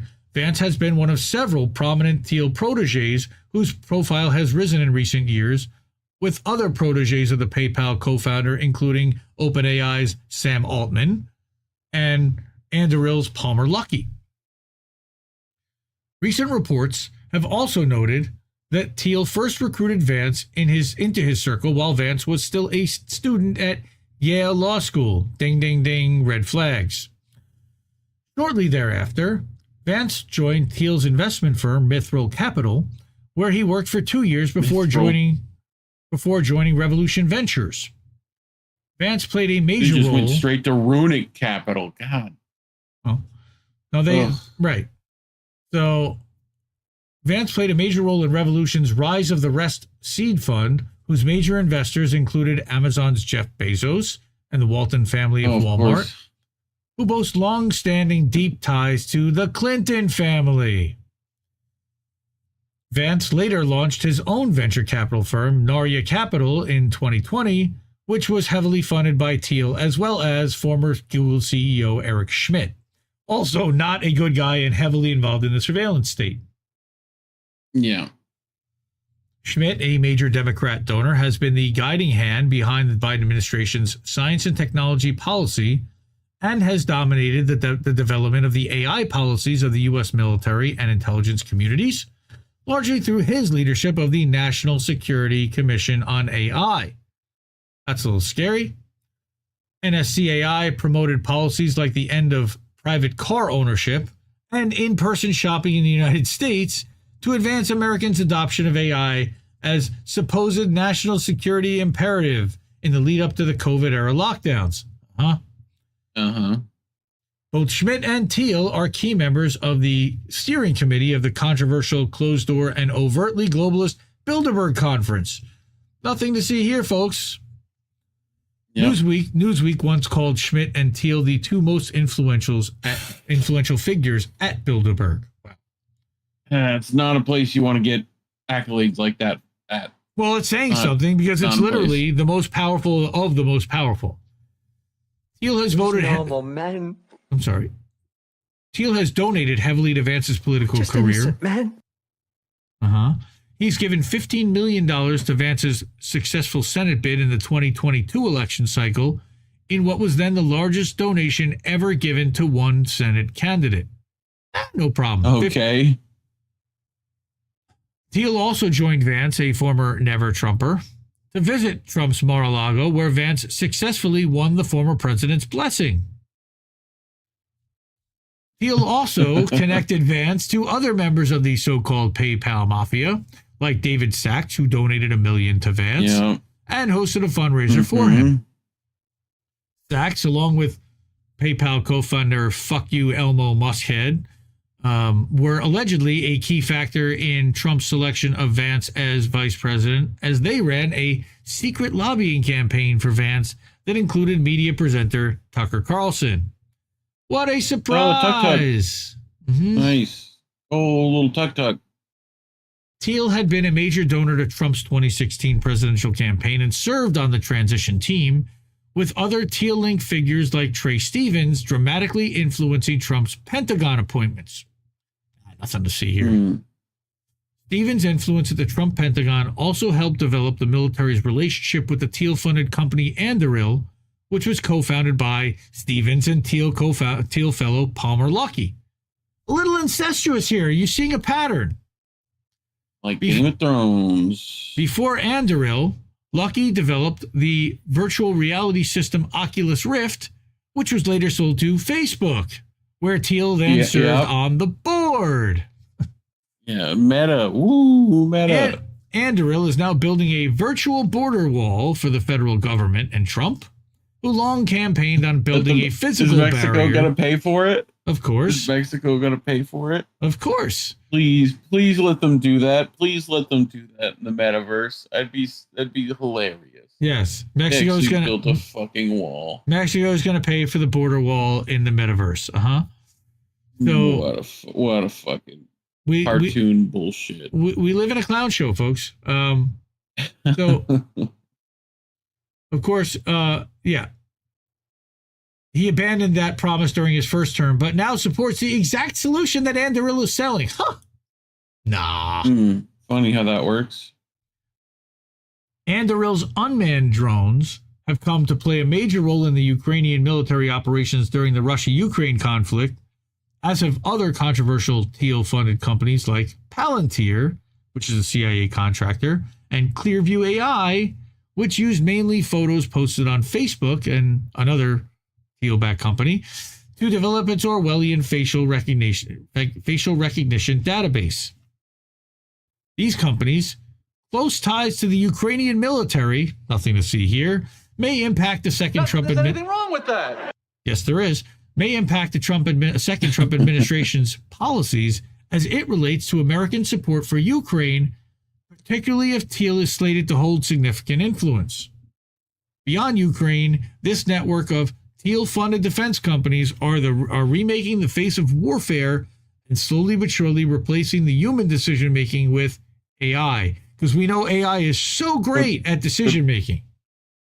Go check out how they test these things in Israel with Lavender AI. That's going to be on our INN News segment. What could possibly go wrong? What could possibly go wrong? It'll be fine.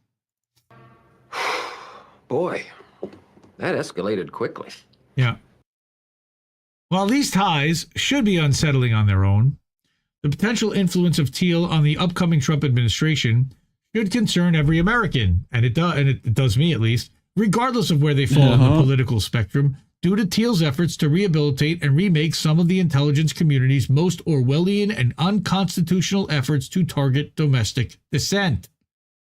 Are you listening, everyone? Domestic dissent. Hello? While Peter Thiel has long marketed himself as a libertarian, his track record from PayPal has revealed him to instead be an architect of the modern surveillance state and a successor to the neoconservative cabal that once tried but failed to do the same. I can count on one hand, like, self-labeled libertarians that are actually decent. And they're all at like one publication. Yep. So, anti-war. Right. All right. Like, sorry, libertarians. But Patrick McFarland's all right. He's pretty connected to them too, I think. He's all right. There's a few more. But yes, I agree. During PayPal's earliest days, Thiel and his colleagues went around to various government agencies, including intel agencies, to see how they could best tailor their product to win government support and contracts for their products and services. After leaving PayPal, Thiel would follow a similar path in creating another company, Palantir. Palantir is the engine on which the surveillance state runs, and soon after Vance was announced as Trump's vice president, it was reported that Palantir co-founder Joe Lonsdale, as well as Palantir itself, were backing a Trump-Vance super PAC called America PAC. Yep. Okay, that's a problem. A private company that contracts directly with the federal government, military, and intelligence agencies, backing a presidential candidate with a multi-million-dollar PAC. No problem? Yep. Nope. It's perfectly fine. Unlimited Hangout has reported extensively on Thiel and Palantir for several years. As noted in past reports, the company was created to be the privatized version of a post-9/11 surveillance program that had been dreamt up by the Iran-Contra criminals most responsible for the unconstitutional main core database. They talked about this on Jimmy Dore yesterday. During the Reagan administration, the individuals at the heart of the Iran-Contra scandal, I believe it was John Poindexter, developed a database called Main Core, which firmly placed the U.S. national security state on its current tech-fueled path for crushing dissent. A senior government official with high-ranking security clearance and service in 5 presidential administrations told Radar in 2008 that Main Core was a database of Americans who, often for the slightest and most trivial reason, are considered unfriendly and who, in a time of panic, might be incarcerated. The database can identify and locate perceived enemies of the state almost instantaneously. Nothing to see here. Main Core was expressly developed for use in continuity of government protocols by the key Iran-Contra figure, Oliver North. We remember him and his allies that operated on an off-the-books intelligence apparatus with direct CIA involvement known as the Enterprise. I believe Poppy Bush might have also been involved in that, but allegedly. Engage. Not that Enterprise. Bro, it's the Enterprise. It could only be that Enterprise. It's clearly Patrick Stewart is involved. Ollie and his definitely it's military. It's U.S. military, so definitely not Patrick Stewart. He's British. Bro, the Enterprise had like proton torpedoes and nonsense. Like, yes, but they were also a one world government type of organization. Yeah. But anyway, Oliver North and his associates, a U.S. aircraft carrier. But continue. North and his associates used that continuity of government in Main Core to compile a list of U.S. dissidents and potential troublemakers to be dealt with if the continuity of government protocol was ever invoked. Huh. Why would Oliver North ever be looking into the invocation of continuity of government with Ronald Reagan as president, a senile, demented old man at the time? Huh. And they're doing they're doing arms for hostages with Iran and Nicaragua and getting involved in, I don't know. Troublingly. We don't capitulate with terrorists, Indy, clearly. Right. Troublingly, these protocols could be invoked for a variety of reasons, including widespread panic, non-violent opposition to U.S. military intervention abroad, that would be us, widespread internal dissent, or a vaguely defined moment of national crisis or time of panic, something like COVID or 9/11 or January 6th, for example. Well, nah, maybe not, but maybe. North would later brush up against the Trump administration, joining former Blackwater founder Eric Prince in an effort to lobby the administration to create an off-the-books private CIA. And now Eric Prince is trying to lobby to be the head of the Secret Service or the head of the military or the head of the CIA or something under Trump, potentially. That's a little frightening. He's about as scary as it gets. That's Betsy DeVos's brother, by the way. Oh, okay. Fun. Main Core. Big club and all that. Oh, yes. Very big. Main Core utilized the Promise software, which was stolen from its owners at Inslaw Inc., by top Reagan and U.S. intelligence officials, as well as Israeli spy master Rafi Eitan. Also intimately involved in the Promise scandal, also intimately involved, was media baron and Israel's super spy, Robert Maxwell. You've heard of him. Sorry. No, not that guy.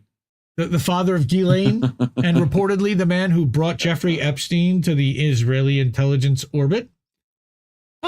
Like Promise, Main Core involved both U.S. and Israeli intelligence. There's never been, Indy, you would have to have something like photo evidence of like someone like Trump or Elon Musk or, meeting with Epstein in some way. Kamala Harris and Ghislaine and that doesn't exist, right? That couldn't possibly be a thing. No. Clintons. Yep. Like Promise, paintings of blue dresses. Anyway, continue. Right. Main Core involved both U.S. and Israeli intelligence and was a big data approach to the surveillance of perceived domestic dissidents. Now, it's really funny because I remember I've been listening to Whitney Webb now for about 4 years that I can remember. And and I can remember very clearly in November of 2020, she talked about that the intelligence state was looking to potentially apply everything that they had learned overseas and turn a domestic operation either on the Biden administration starting, and she predicted something was going to happen on, when it came to certifying the vote, and that they were going to have some kind of a something, and look what ended up happening, and then that they would use that as an excuse to ramp up the surveillance and security state. Huh. Did that happen? I saw a quote today that was like, fascism is when a colonialist power does colonialist power things to itself, as opposed to everywhere else. No. So, like, sounds about right. I forget who made the quote. Someone will tell me. Sure. The Iran-Contra and Promise scandals were exposed, but were subsequently covered up. Why? Largely by the then U.S. Attorney General William Barr, we've heard of him, who would return to serve in that same position during the Trump administration. That was during the Bush administration, the first one. The use of Main Core by the federal government persisted and continued to amass data. That data could not be fully tapped into and utilized by the intel community until after the events of September 11, 2001, which offered a golden opportunity for the use of such tools against the domestic U.S. population, all under the guise of combating terrorism. For example, 11.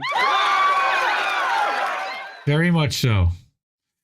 For example, in the immediate aftermath of 9/11, government officials reportedly saw Main Core being accessed by White House computers. Huh?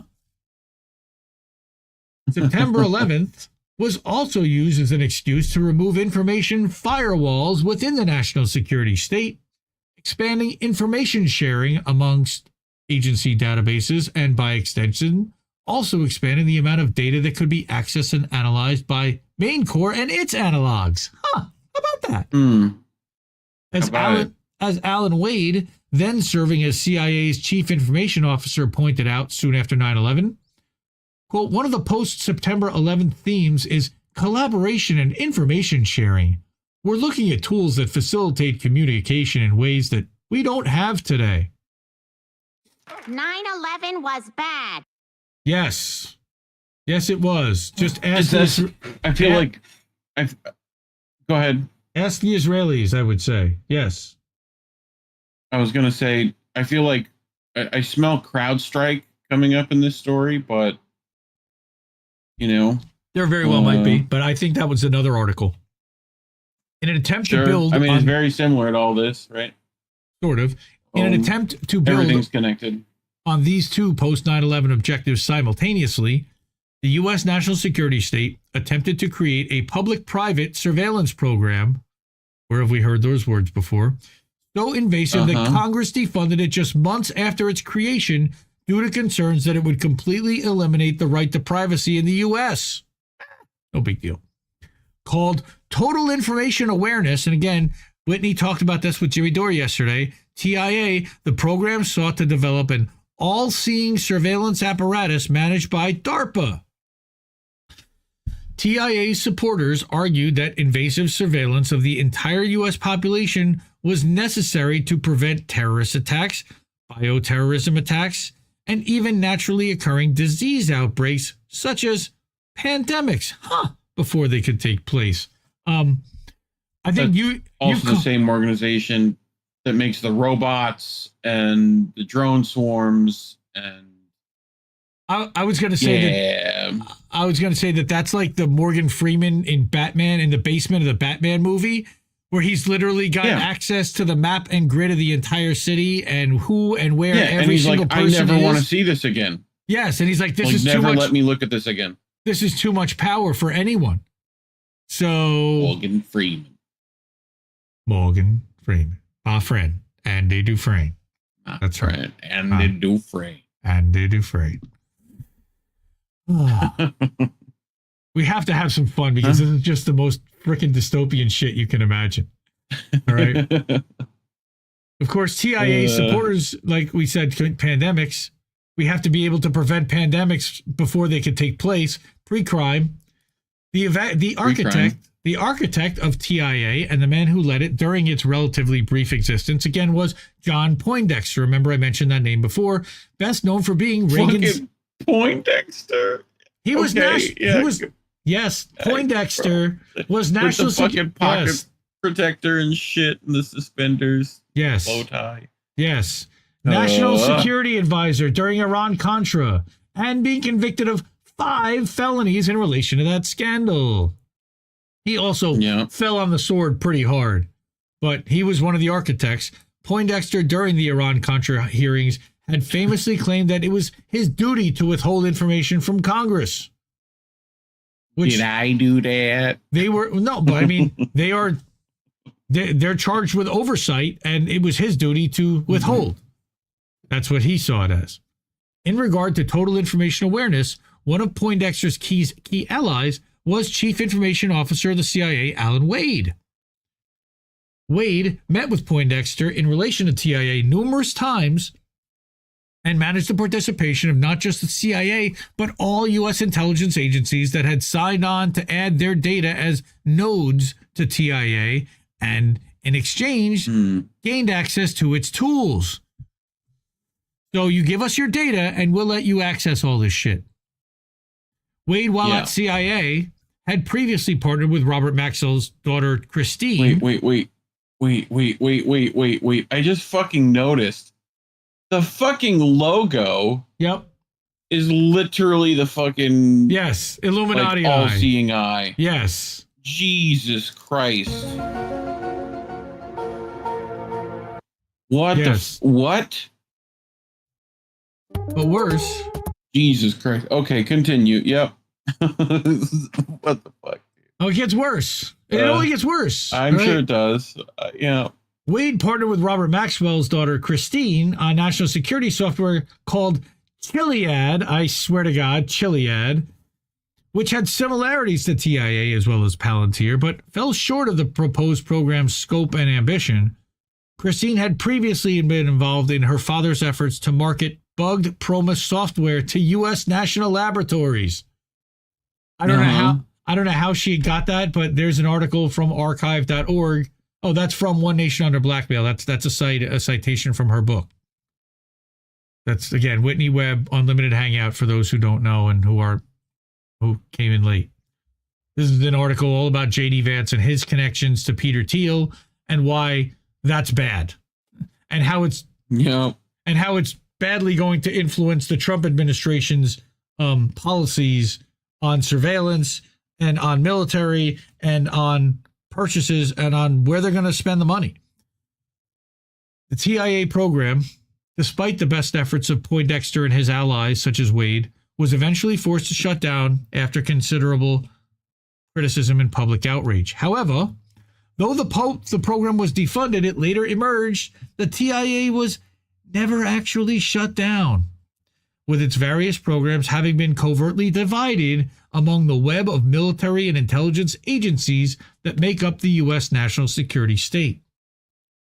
While some of those TIA programs went underground, the core panopticon software that TIA had hoped to wield began to be developed by the company now known as Palantir, with considerable help from the CIA and Alan Wade, their CIO, as well as John Poindexter. This is a real dangerous witch's brew. And as Sarah says... especially when it's called the Panopticon. And Palantir. That sounds like a Thunderdome. Like, you can't, Anna Mayers, Poindexter is a goddamn verb. No real humans are allowed to have a name that's morphed into a verb. Right? Yeah, I know, dude. You can't. That's And no, change your name, bro. We do not need a Chili's baby back ribs sound drop for that. Sorry, Jamie. No. I was gonna mention you were talking about Chiliad or whatever. Yes, and I think my gamer friends in the chat. Is that the Iliad? Tell you, I think that's the mountain in GTA 5 where there's a whole like cult, like alien UFO cult mission on it. No, it's like literally the Chiliad cult alien Area 51 nonsense. I don't know if that's pre-crime going on there, but you know, whatever. So, it was never shut down. All right, it developed software with help from CIA, Wade, Poindexter, Palantir, all working together. Public-private partnership controlled by Peter Thiel. Guess what? Palantir is now a publicly traded company on the stock exchange. But we'll get there. Okay. At the time it was formally launched in February 2003, the TIA program was immediately controversial, leading it to change its name in May, 3 months later, to Terrorism Information Awareness instead of Total Information Awareness, in an apparent attempt to sound less like an all-encompassing domestic surveillance system, and more like a tool specifically aimed at terrorists. The TIA program was shuttered by the end of 2003. And you're not going to get your baby back ribs, Jamie. Sorry, not here. The same month as the... if in this article, you don't want baby back ribs in this article. No, definitely not. Some things in there you don't want. The same month, you know, it might include ingredients such as Robert Rothschild's Moroccan carrot spread. Bro, you still have that shit? Of course, I still have that shit. I'm not going to throw it out. You're going to eat the rich? Is that what it is? No, I'm not going to eat it at all. That should be their slogan: "Eat the rich." Right? Oh God. The same month as the TIA. At the dollar store, bro. It's so funny. Rothschilds have gone way down market. Way down. I know. The same month as the TIA name change, Peter Thiel incorporated Palantir. Thiel, however, had begun creating the software behind Palantir months in advance, though he claims he can't recall exactly when. Some reports state that Palantir began as an anti-fraud algorithm at Thiel's PayPal. Thiel, Karp, and other Palantir co-founders claimed for years that the company had been founded in 2004, despite the paperwork of Palantir's incorporation by Thiel directly contradicting this claim. Also in 2003, apparently soon after Thiel formally created Palantir, Iraq war architect and Bush-era neocon Richard Pearl called Poindexter, saying that he wanted to introduce the architect of TIA to two Silicon Valley entrepreneurs, Peter Thiel and Alex Karp. According to a report in New York Magazine, Poindexter was, quote, precisely the person whom Thiel and Karp wanted to meet, mainly because, quote, their new company was similar in ambition to what Poindexter had tried to create at the Pentagon, that is, TIA. During that meeting, Thiel and Karp sought to pick the brain of the man now widely viewed as the godfather of modern surveillance, shaping Palantir into a TIA equivalent. Sure. Man. Soon after Palantir's incorporation, though the exact timing and details of the investment remain hidden from the public, CIA's In-Q-Tel became the company's first backer, aside from Thiel himself, giving it an estimated $2 million. In-Q-Tel's stake in Palantir would not be publicly reported until mid-2006. I wonder why. Alex Karp recently told the New York Times that the real value of the In-Q-Tel investment was that it gave Palantir access to the CIA analysts who were its intended clients. A key figure in the making of In-Q-Tel investments during this period, including Palantir, was CIA's chief information officer at the time, Alan Wade. God, that name keeps coming up. After the In-Q-Tel investment, the CIA held the unique position of being Palantir's only client until 2008. During that period, Palantir's two top engineers, Aki Jain and Stephen Cohen, traveled to CIA headquarters at Langley every 2 weeks. Nothing to see here. Jain recalls making at least 200 trips to CIA headquarters between 2005 and 2009. During these regular visits, CIA analysts would test Palantir software out and then offer feedback, and then Cohen and Jain would fly back to California to tweak it. As with In-Q-Tel's decision to invest in Palantir, the CIA's chief information officer at the time, Alan Wade, remember that name again, Alan Wade, keep saying it for a reason, played a key role in many of these meetings and subsequently in the tweaking of Palantir's products.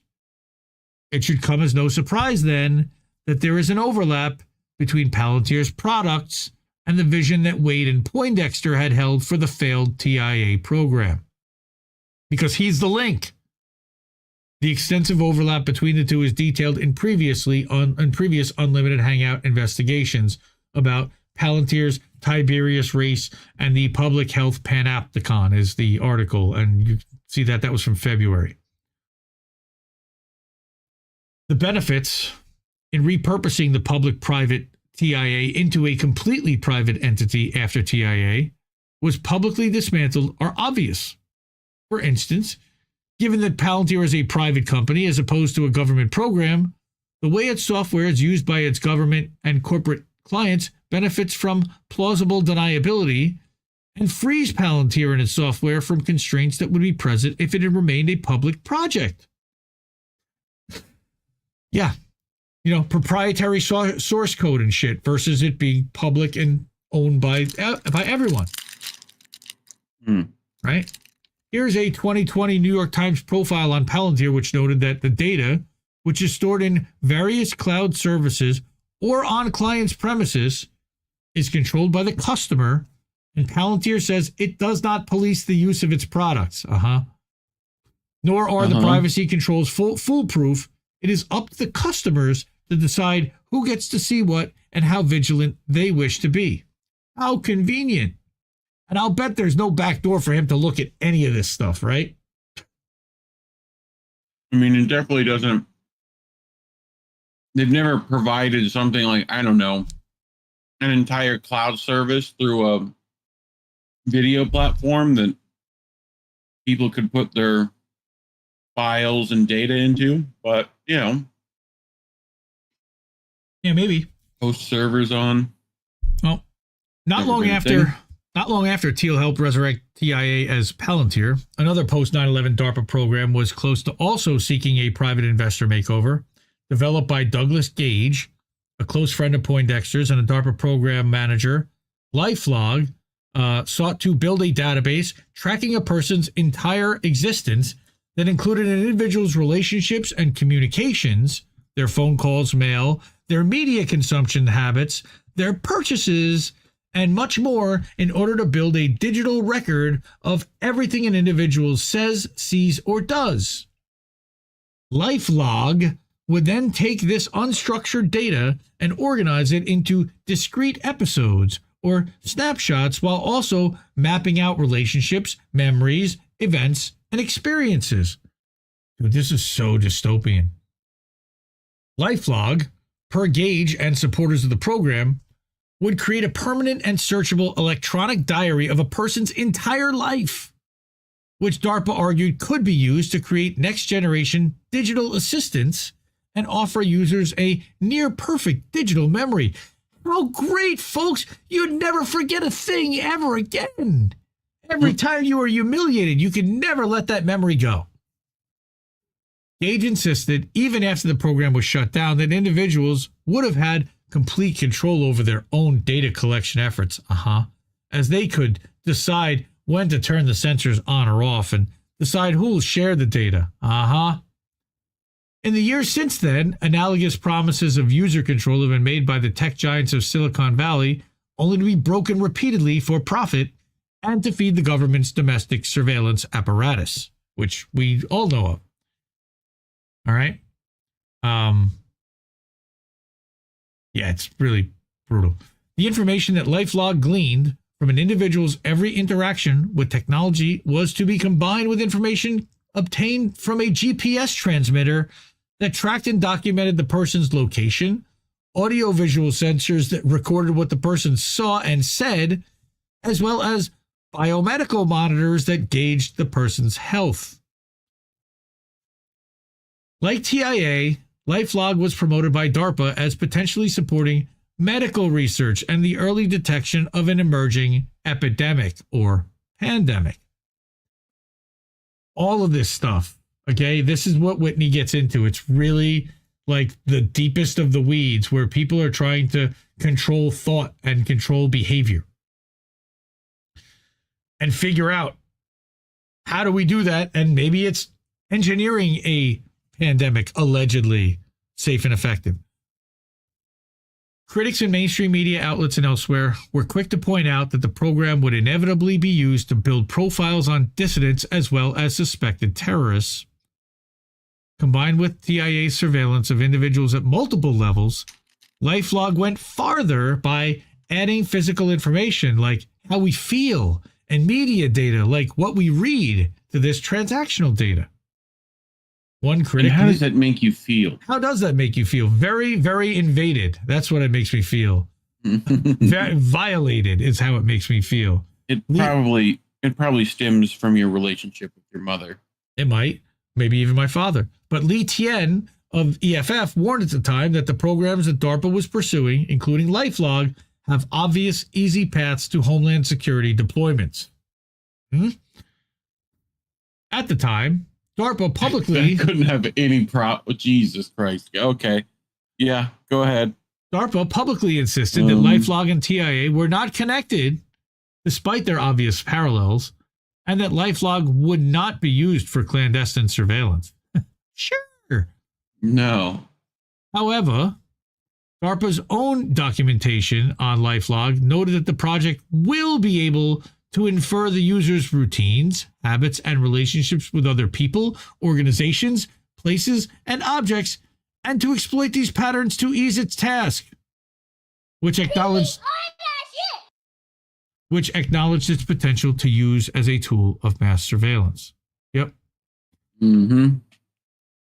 However, again, despite its proponents' best efforts, LifeLog was shuttered just like TIA. Given what had transpired with TIA, some suspected the program would continue under a different name. For example, Lee Tien of EFF told Vice at the time of LifeLog's cancellation that it would not surprise me to learn the government continued to fund research that pushed this area forward without calling it LifeLog. Along with its critics, one of the would-be researchers working on it, MIT's David Karger, was also certain that the DARPA project would continue in a repackaged form. He told Wired that, quote, "I'm sure such research will continue to be funded under some other title. I can't imagine DARPA dropping out of such a key research area," unquote. Why is it so key? The answer to these speculations appears to lie with the company that launched the exact same day that LifeLog was shuttered by the Pentagon. The Blue Giant, Facebook. Holy shit. Oh. Blue Giant. A few months into Facebook's launch, in June 2004, Facebook co-founders Mark Zuckerberg and Dustin Moskovitz brought Sean Parker onto Facebook's executive team.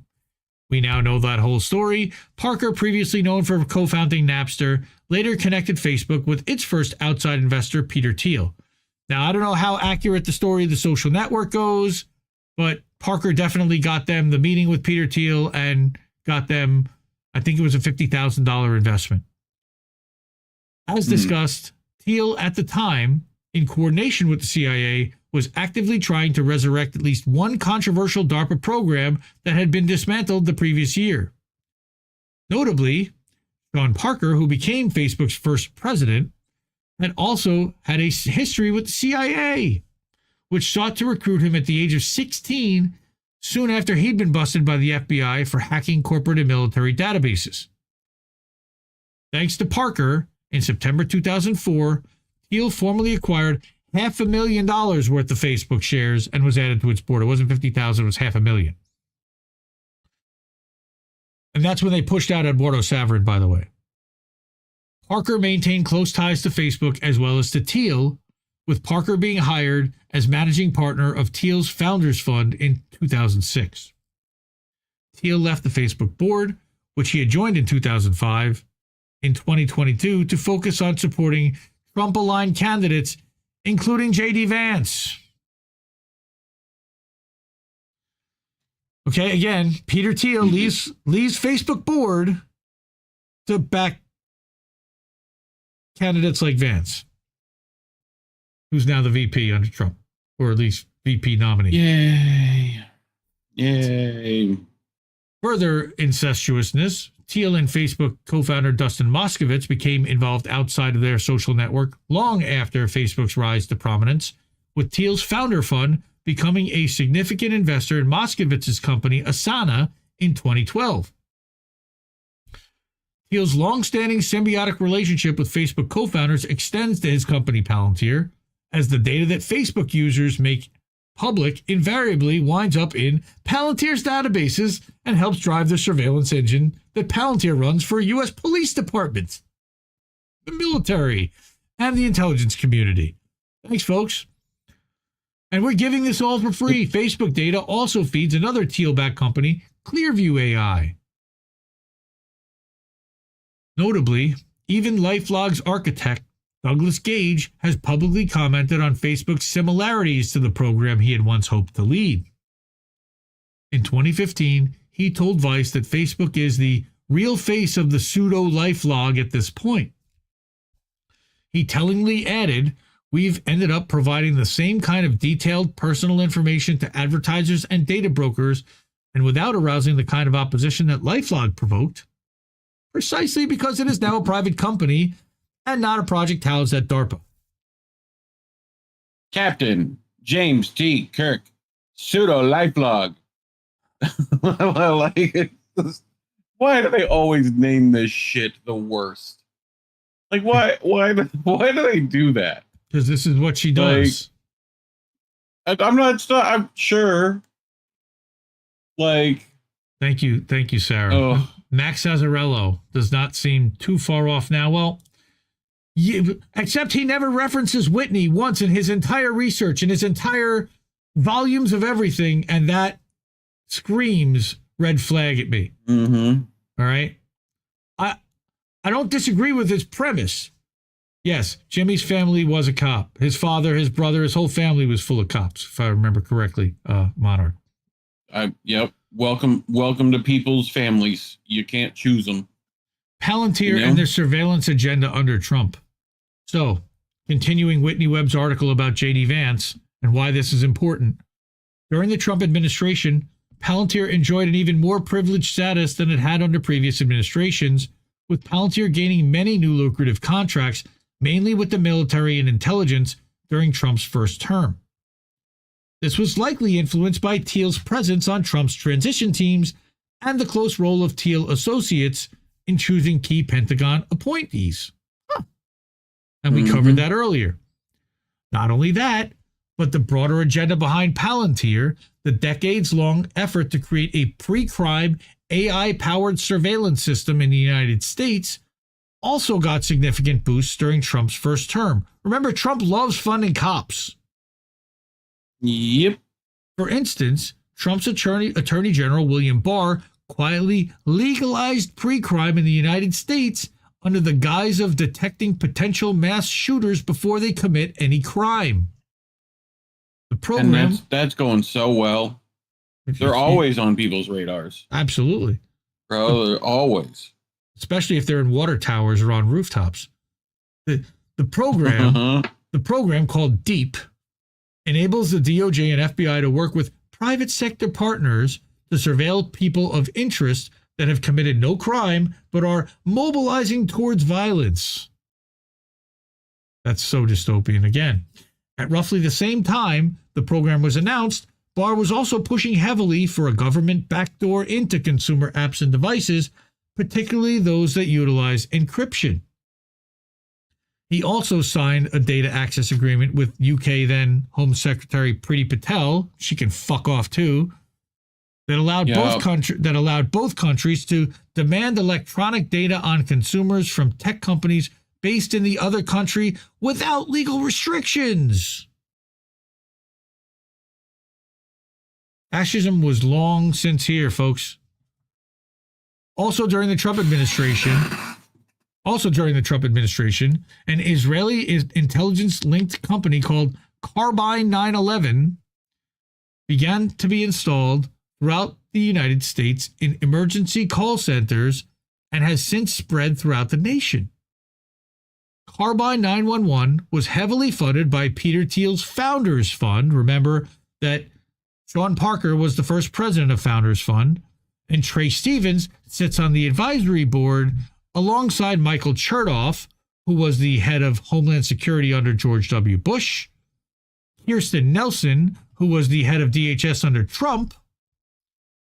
Carbine was also heavily funded by Jeffrey Epstein and Leslie Wexner, and for much of its early history was closely associated with former Israeli Prime Minister Ehud Barak, himself an intimate associate of Epstein, to put it lightly.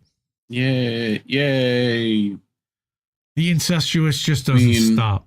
I mean, it's crazy.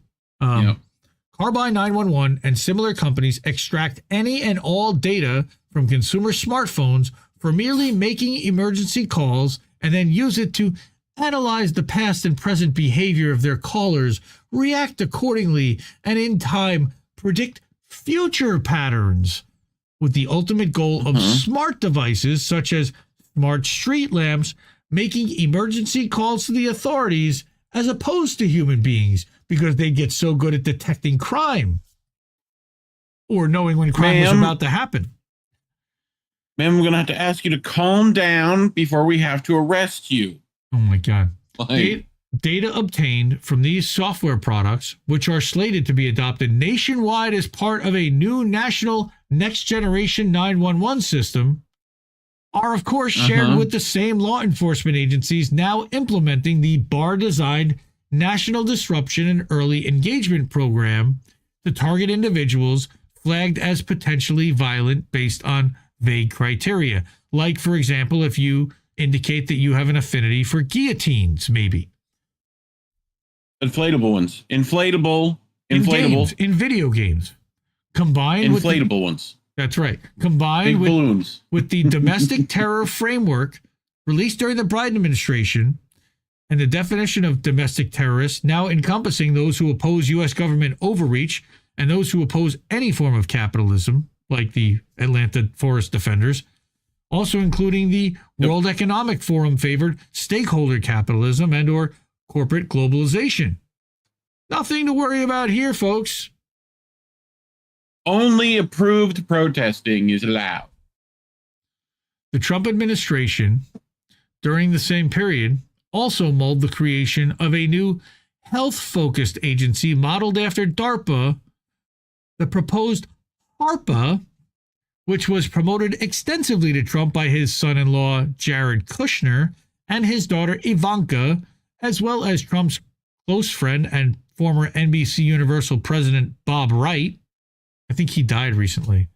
No, that was Bob Welch, or Jack Welch, not Bob Wright. Bob Wright's still alive. HARPA's proposed flagship program, Safe Home, which is stopping aberrant fatal events by helping overcome mental extremes. Would use breakthrough technologies with specificity and sensitivity for early diagnosis of neuropsychiatric violence.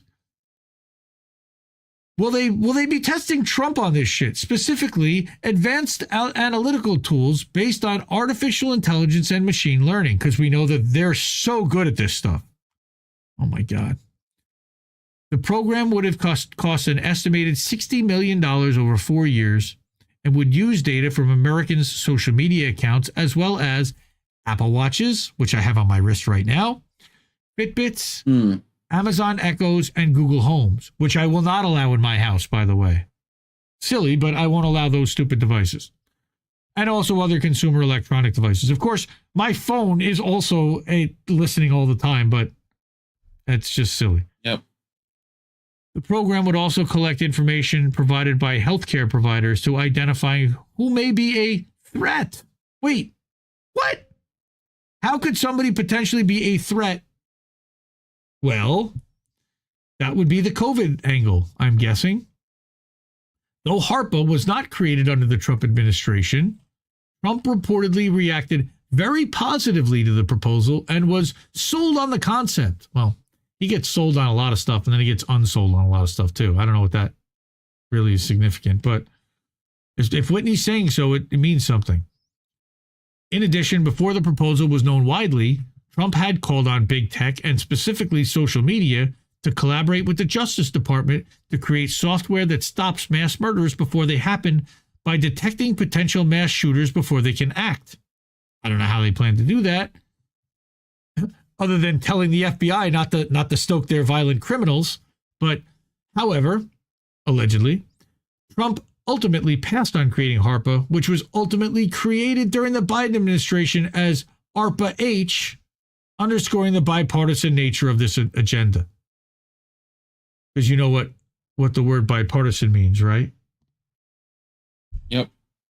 I think Carlin had some words about that. Yes, I believe that he did. All right, so we're getting through.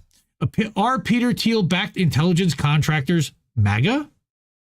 That's weird. Despite many Thiel backed or Thiel founded companies describing themselves as America First and defenders of Western values, a closer examination of these companies suggests this is not the case. One lesser-known example of this is Palantir's early role in developing a way for the U.S. government to target Julian Assange, leak space journalism in the public interest, and what it called the WikiLeaks threat. In looking at other Thiel-linked firms, it's quite clear that at least some are more than willing to target Americans on either side of the political divide on behalf of their biggest client, the so-called deep state that Trump supporters revile.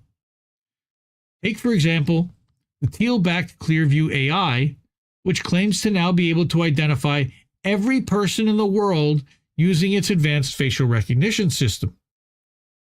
As Unlimited Hangout contributor Stavroula Pabst noted in a recent report, follow her on Substack, when asked in an NBC interview about Clearview AI's possible negative ramifications for society, the company's CEO, Hoan Ton That, said, that's not a thought in the hot, whatever, no. Said, quote, a lot of people's minds on facial recognition technology were changed around January 6th when the insurrection happened at the U.S. Capitol building. It was very instrumental in being able to make identifications quickly. But wait, if Peter Thiel is MAGA and MAGA went after the Capitol, As its own CEO stated, Clearview AI was used extensively on J6 and later boasted of its potential for identifying potential rioters at the J6 attack on the Capitol, unquote.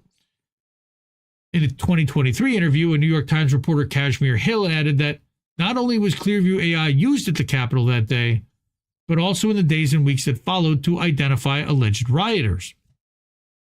No. After the events of J6, Clearview AI reported a 26% uptake of its services from law enforcement, having used its role in targeting Trump supporters as a sales pitch. How long is this? 2.5 minutes. May 2019, Las Vegas, Nevada. A web services provider alerted authorities after a user received images depicting the sexual abuse of a young girl. The only clue was an adult face visible in one image. I'm not going to show this because I don't know if I can actually show this.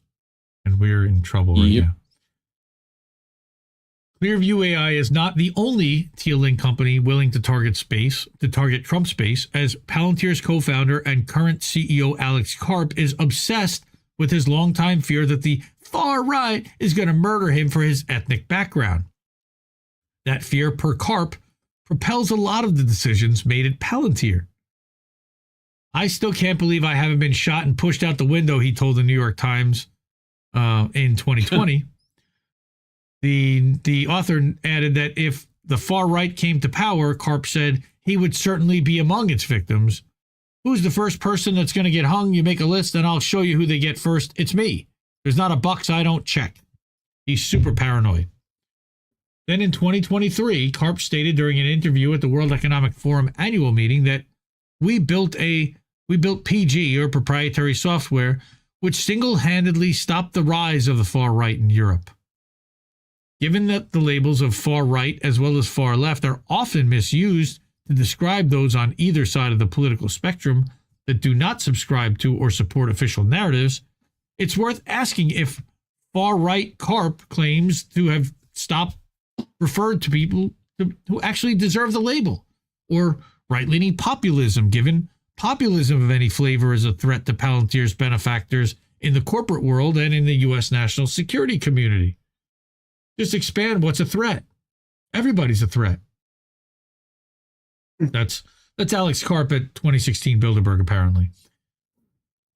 In addition, Trump supporters that did not subscribe to official narratives around and who's COVID. that behind him? Who was that behind him? Chives, the butler.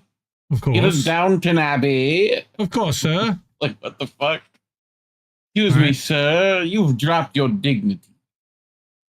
In addition, Trump supporters that did not subscribe to official narratives around COVID policies should be aware of Palantir's role in the Trump administration's COVID response and also in the COVID vaccination rollout.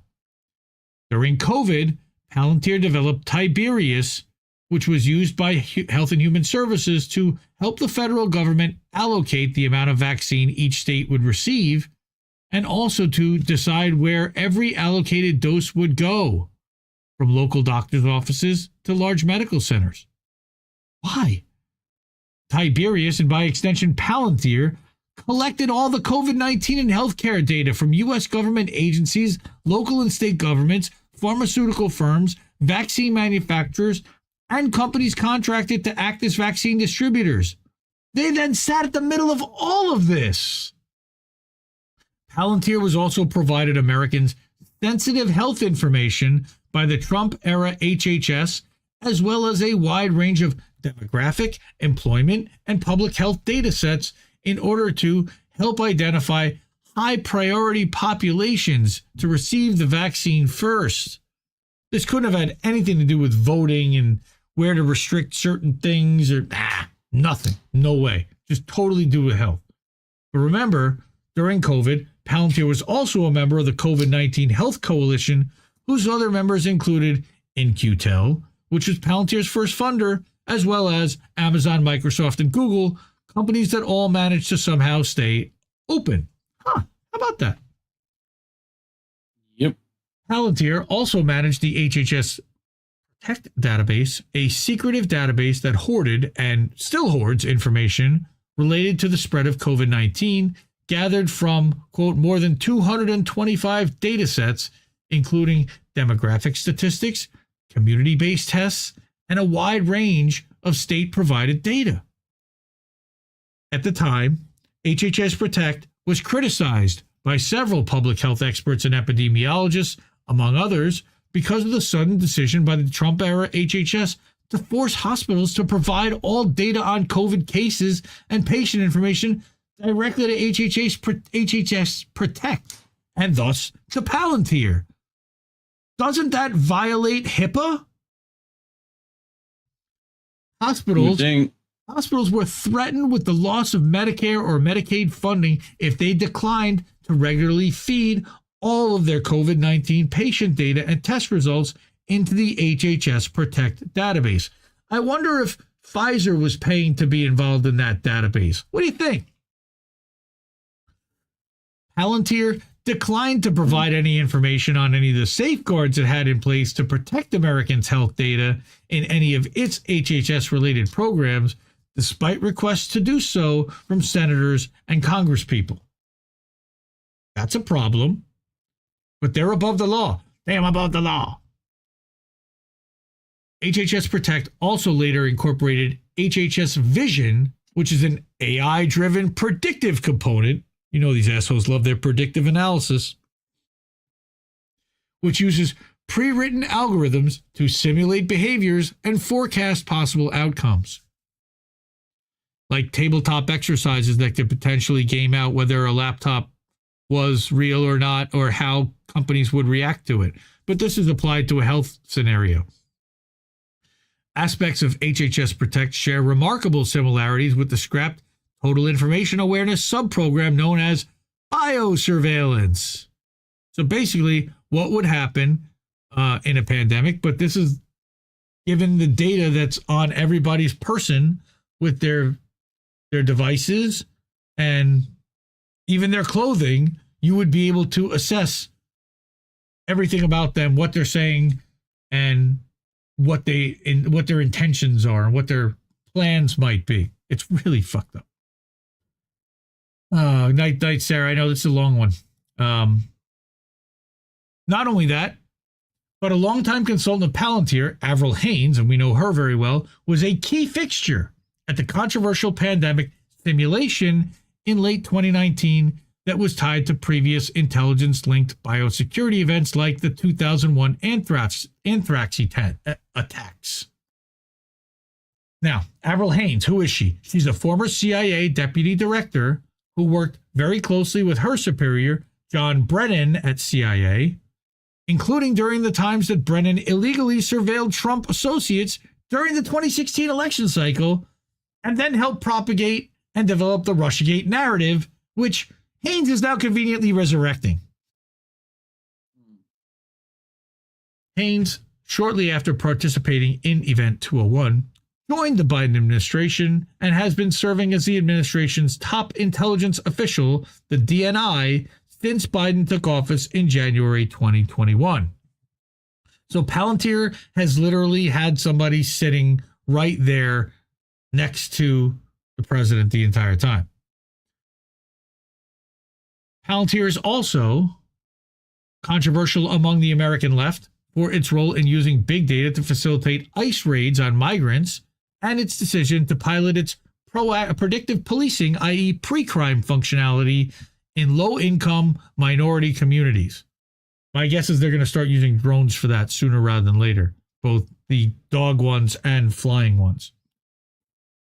Ultimately, Palantir, like many other military intelligence contractors with close ties to Peter Thiel, is a tool of the national security state, which has been ramping up its war on domestic terror apparatus that, per government documentation and per Whitney's been warning us for 4 years, will target dissent on both left and right, and essentially anyone who attempts to stand or even speak against government overreach and criminality. This scares the shit out of me here as an independent, dissident, whatever we are here, podcaster, reporter, journalist, anything. This is us with Thiel, Palantir, and Joe Lonsdale now pumping millions into the Trump-Vance campaign. After the recent VP announcement, it seems almost inevitable that Palantir and the other Thiel-linked military contractors will have even more influence in a second Trump administration than it did during his first term. On top of setting it up that if Vance is going to be the successor, possibly, then you've got Thiel with direct links to the President of the United States. I know, Reese exhausted. I don't even know if he's going to want to do boats after this. No, we'll get through that. We got an intermission. All right, well, we'll have an intermission, but before that, if you appreciate... exhausting. It's just like, Whitney, you put so much in here, Whitney. How does anyone digest all of it? Well, like, Rain Man here has... Oh, my brain is... Most people's brains are hurting, I get. So before we get to brain bleach with Reef and boats, first of all, amazingly, these wonderful folks have hooked us up and tipped our channel. Yes, we are going to get to boats, but so yep, if you can support us, we really could use the help. Support independent media. We need it more than ever. We work on a value for value system, as Steve Poikonen at AM Wake Up likes to say, and we like to clown him about it, but it's actually... I am once again asking for your financial support. But it's actually a great system. It was developed by Adam Curry and John Dvorak of the No Agenda Radio and No Agenda podcast. And it really means that if you are getting value, whether you can donate time, treasure, or talent, right? I got to do it in Steve's voice and give him the credit because he came up with it. All right. But any one of those three, we can certainly use all of them because I am the media now. Let me tell you a story very quickly before we get to quick hits, was that when this whole news broke today about Biden not seeking the presidency going forward, I went upstairs to my wife to tell her, and she hadn't gotten an alert or anything on her phone yet, and she didn't really quite believe me when I first told her. I'm like, oh, he's done. It's over. The letter's out. What do you mean? She's like, wait, I didn't see anything I didn't get it. Wait, huh? And she then took like 3-4 minutes to finally search Instagram, and she ended up having to go to his official account to find it. I'm like, look at me. I am the media now. I just thought that was... that guy's not a good guy in that story. Yeah, I know. Right? But the point is that we are... Yes, I like to do that. But we're taking over was the point. But let's get to let's get to our quick hits real quick.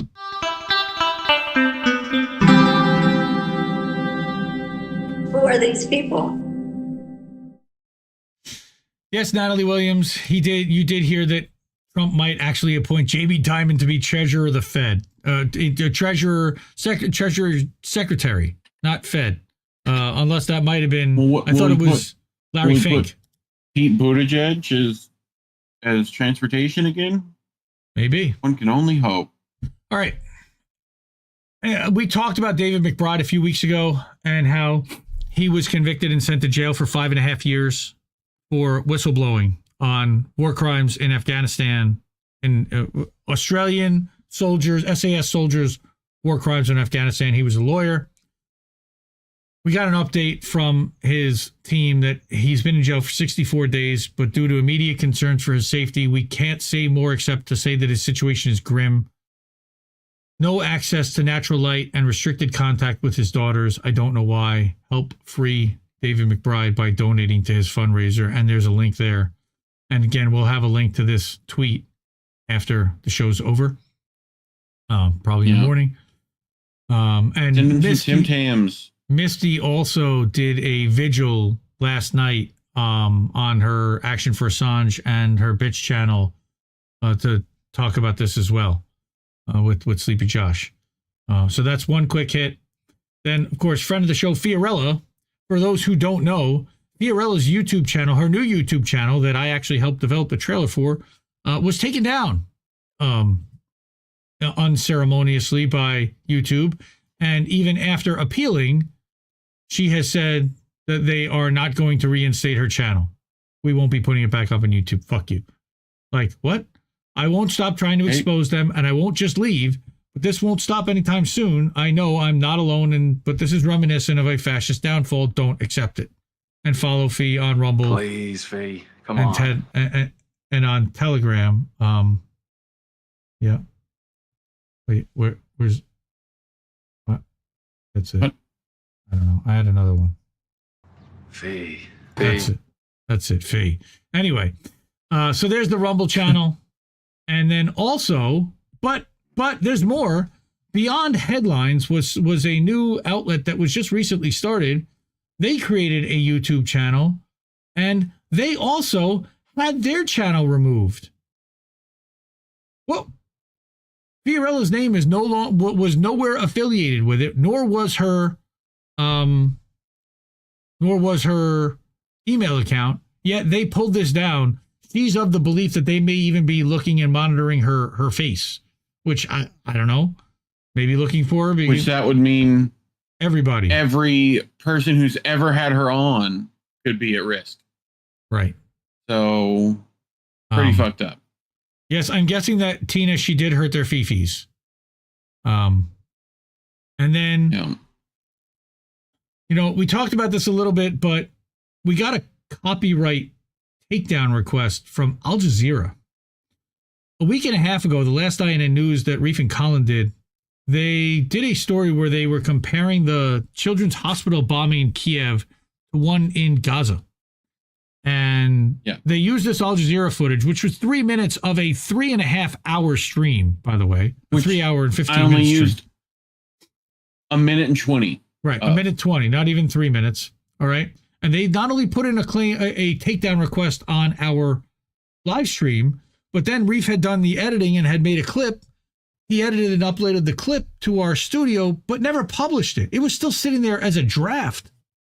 Well, some AI alerted. If you look at that picture, that's cell phone footage from a Palestinian who runs up to the bombing, and I have to stop after the first blurred body because I obviously can't pay that plus YouTube. So, right. I don't know if Al Jazeera actually owns the rights to that, but sure. The point being, they put your logo on it. They put in these 2 takedown requests, and we are now at risk until they remove them. If we get a third copyright strike or somebody requests a takedown request, we could lose the channel. And that's scary. So we've reached out via email. Somebody also reached out to us on Twitter after we publicly put this out yesterday, asking for Al Jazeera's support. I also tagged, there's the video itself so you could watch it, that it was fair use, but also that, of course, they put in the porn bot, the reply bot, porn deboosting bots. AJ English and AJE News could also be potentially the people that did this to us. We don't know. But Sabs said that they've been doing this recently, but it should be fair use. Friend of the show, Zavi Benjamin, go follow him over on Substack. He also had this happen to him. So wanted to make people aware that Al Jazeera is doing this, and it's kind of messed up. Which as well as if this is happening, if you've ever used Al Jazeera footage before, which we have, things like the ICJ ruling and, like the only place to get some of that stuff was Al Jazeera. So, not being able to use their content means it's very difficult for us to cover what's happening in Palestine effectively. Right. Like, it's a lot harder. Not that it's not possible, but... Shout out to Care Bear. Bad Cookie says, this article from Whitney made me think of Jesse Jet's Dust of Better Days lyrics. SWAT team took my neighbor today. Say that extremists come in all different sizes and shapes. Yeah. And shame on Al Jazeera for not getting back to us. Yeah, it's frustrating. They have like 90 days to respond, and I don't know if they're ever going to. We'll see. It'll come off in 90 days, but we just have to be good little boys and girls in the meantime. Which is not easy. Like it's almost required to at least have one padding. Because you never know what's going to get copyrighted these days.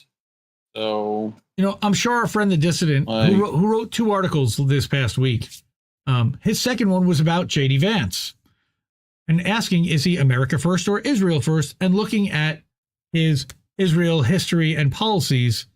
And it's a good one to look at. I'm not going to go through that tonight because we did the Whitney one. But if you want to learn more about JD Vance and his Israel policy, take a look at the Dissident, the 307.substack.com. Also, again, I didn't want to, I'll probably do a whole thing on this next week, but this was happening in real time yesterday morning. The ICJ declaring in the fullest way ever that the destruction of the Palestinian properties, attacks on Palestinians by settlers, and settlements made on occupied territories violates Geneva Conventions and other historic law. Like that's massive. Now, are there going to be any repercussions? Jerusalem, no. Is it non-binding? It does. It means The Hague has ordered Tel Aviv to end their illegal occupation immediately, to evacuate all settlers immediately, to immediately begin to pay reparations to all damaged parties, and no UN member nor the UN itself may recognize as legal any territory other gained by Tel Aviv. So the Golan Heights, for example, has to be returned to Syria. I want to get. Okay. I want to do a real extensive. I want to read from what the experts have to say about all this. I would like to know how they are going to force Israel to do all these things. Well, they aren't going to be able to unless it effectively collapses the entire ICJ and United Nations, which they may rebuild on bricks for all we know, without us. Anyway.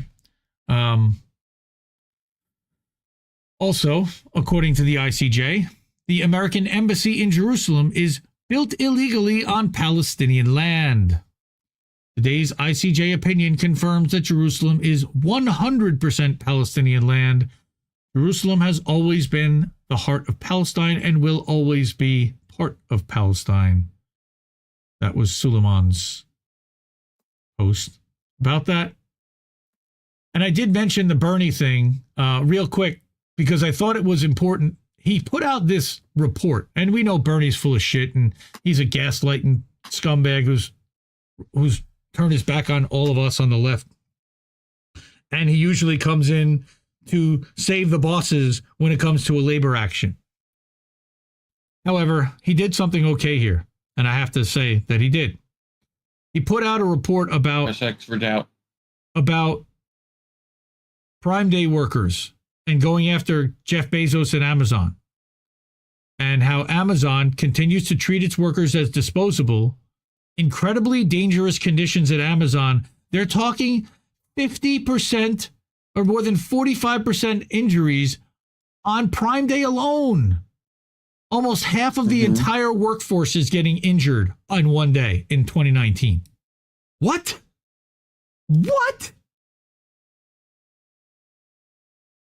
Wow. So definitely check that out. That was in Common Dreams. I didn't want to spend a lot of time on it, but I did want to mention it because we're running real long. And I knew this was going to be a long one tonight with Whitney, but this was really important.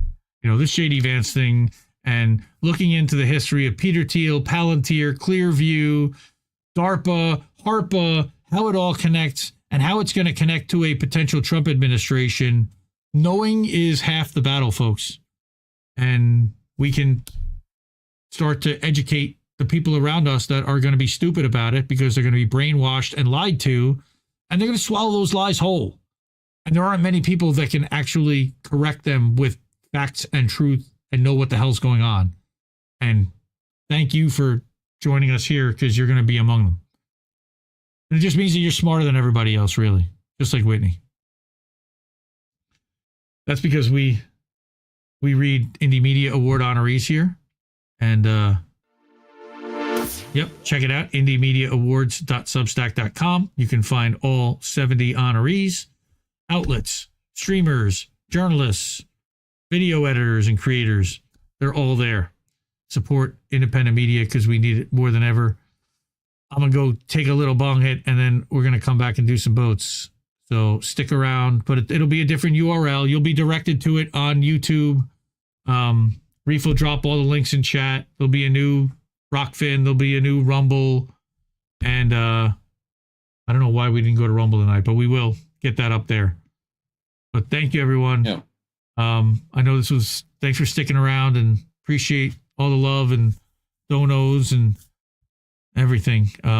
Really, you guys are the best. Again, support independent media. We need it more than ever. Good night, folks.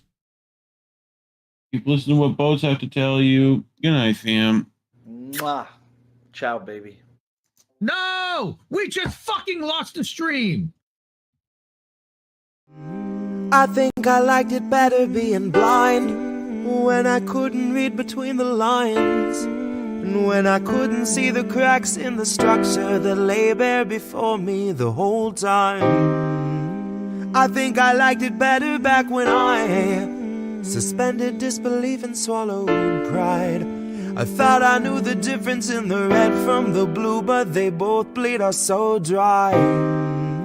They both bleed us so dry. My favorite songs don't hit the same way. I get to the end of a 4-minute track and I'm only looking back thinking, what did they actually say?